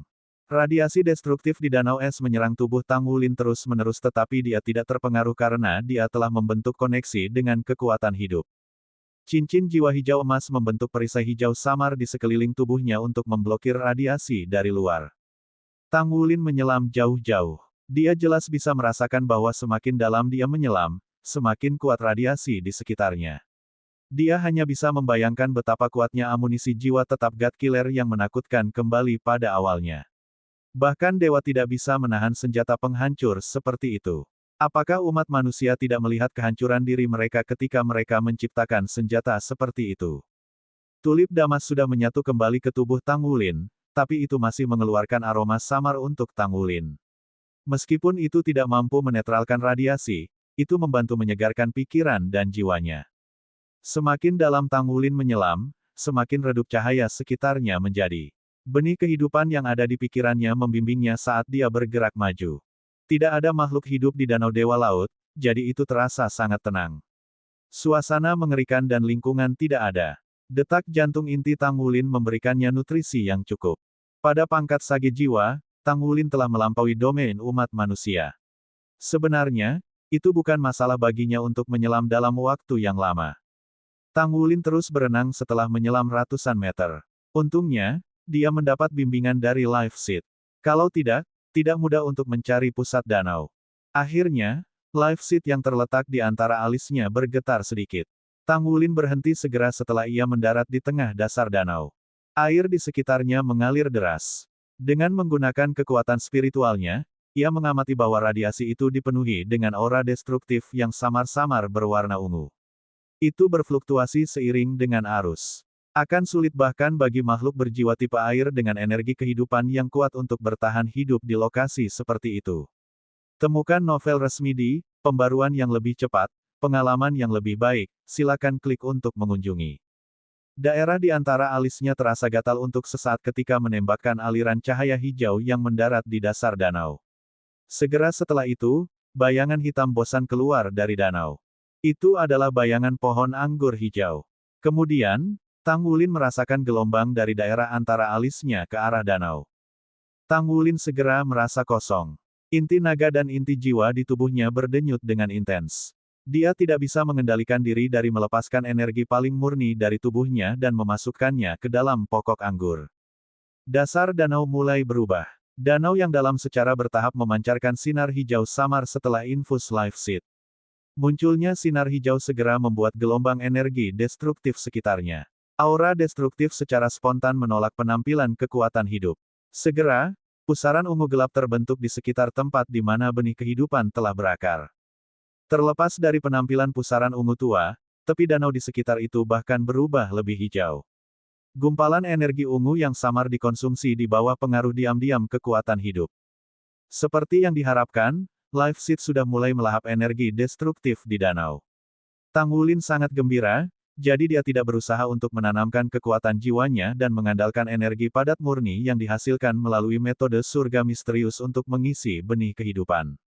Dia melemah secara bertahap. Saat itulah adegan aneh muncul di Danau Dewa Laut. Elemen air yang kaya dan padat mulai berfluktuasi dalam persepsi Tang Wulin. Awalnya itu adalah titik cahaya biru yang kental dalam persepsi rohaninya. Kemudian, itu tumbuh menjadi tempat yang lebih besar yang terlihat oleh mata telanjang sebelum naik ke Life Seed. Makanan dari elemen air membuat Life Seed lebih hijau. Tiba-tiba, area di antara alis Tang Wulin bergetar sekali. Dia merasakan sesuatu telah berjuang bebas dari tubuhnya. Segera setelah itu, cincin jiwa emas-emas kelima di tubuhnya redup dalam sepersekian detik dan berubah menjadi ilusi. Cincin jiwa sepertinya bisa menghilang kapan saja. Sementara itu, hamparan hijau di tengah danau tiba-tiba berubah transparan di bawah tatapan tajam Tang Wulin. Itu seperti permata hijau yang sangat besar. Di kedalaman permata, sebuah biji emas samar berdenyut ringan, mirip dengan detak jantung, dan memancarkan sumber kehidupan yang sangat padat. Setiap kali sumber kehidupan menyebar keluar, sejumlah besar energi destruktif dimakan dan diserap dari lingkungan. Ini, pada gilirannya, membuat hijau lebih gelap. Proses mengambil root telah berhasil. Pikiran seperti itu muncul dalam pikiran Tang Wulin. Dia tidak merasa sedih karena dia mungkin bisa kehilangan keterampilan jiwa kelimanya. Lebih penting bagi Life Seed untuk berakar. Bahkan, itu adalah langkah penting dalam membangun kembali Akademi Shrek. Dengan pengaruh Life Seed, itu sama dengan menanam fondasi dan menetapkan inti dari Shrek Academy.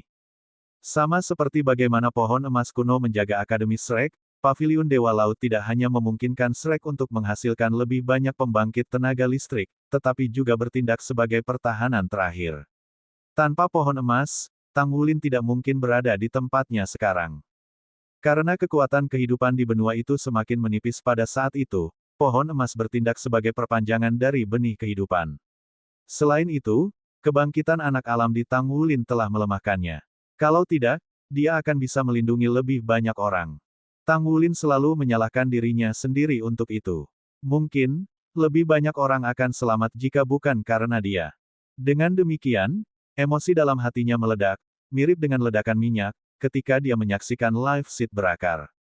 Paviliun Master, Grand Teacher, Guru Shrek Academy, sesama kawan, dan siswa.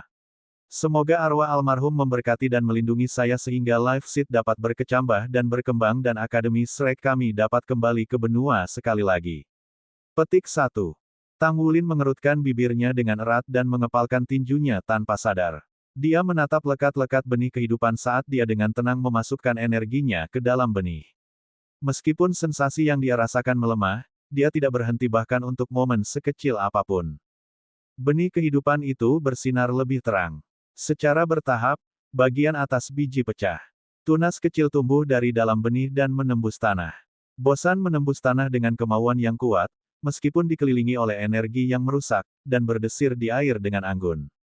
Pada saat itu muncul, semua energi destruktif dalam jarak 100 meter melonjak liar menuju Life Seed. Tang Wulin kaget. Dia ingin campur tangan tetapi dia tidak tahu bagaimana menghentikannya. Sementara itu, sinar hijau dipancarkan dari Life Seed. Setelah kontak dengan sinar hijau, energi destruktif menjadi bagian darinya. Sinar hijau kemudian bosan ke tanah dan menyalurkan dirinya ke akar Life Seed. Apa itu tadi? Konversi kehidupan. Apakah itu mencoba mengubah energi destruktif menjadi kekuatan hidup? Itu benar-benar membuktikan dirinya sebagai benih kehidupan. Itu tumbuh pada tingkat yang terlihat oleh mata telanjang sambil menyerap energi destruktif. Hanya butuh beberapa saat sebelum berubah menjadi pohon setinggi sekitar 3 meter. Ada 7 cabang di pohon dengan 7 daun di masing-masing cabang. Itu tembus hijau dan penuh dengan kekuatan hidup yang padat.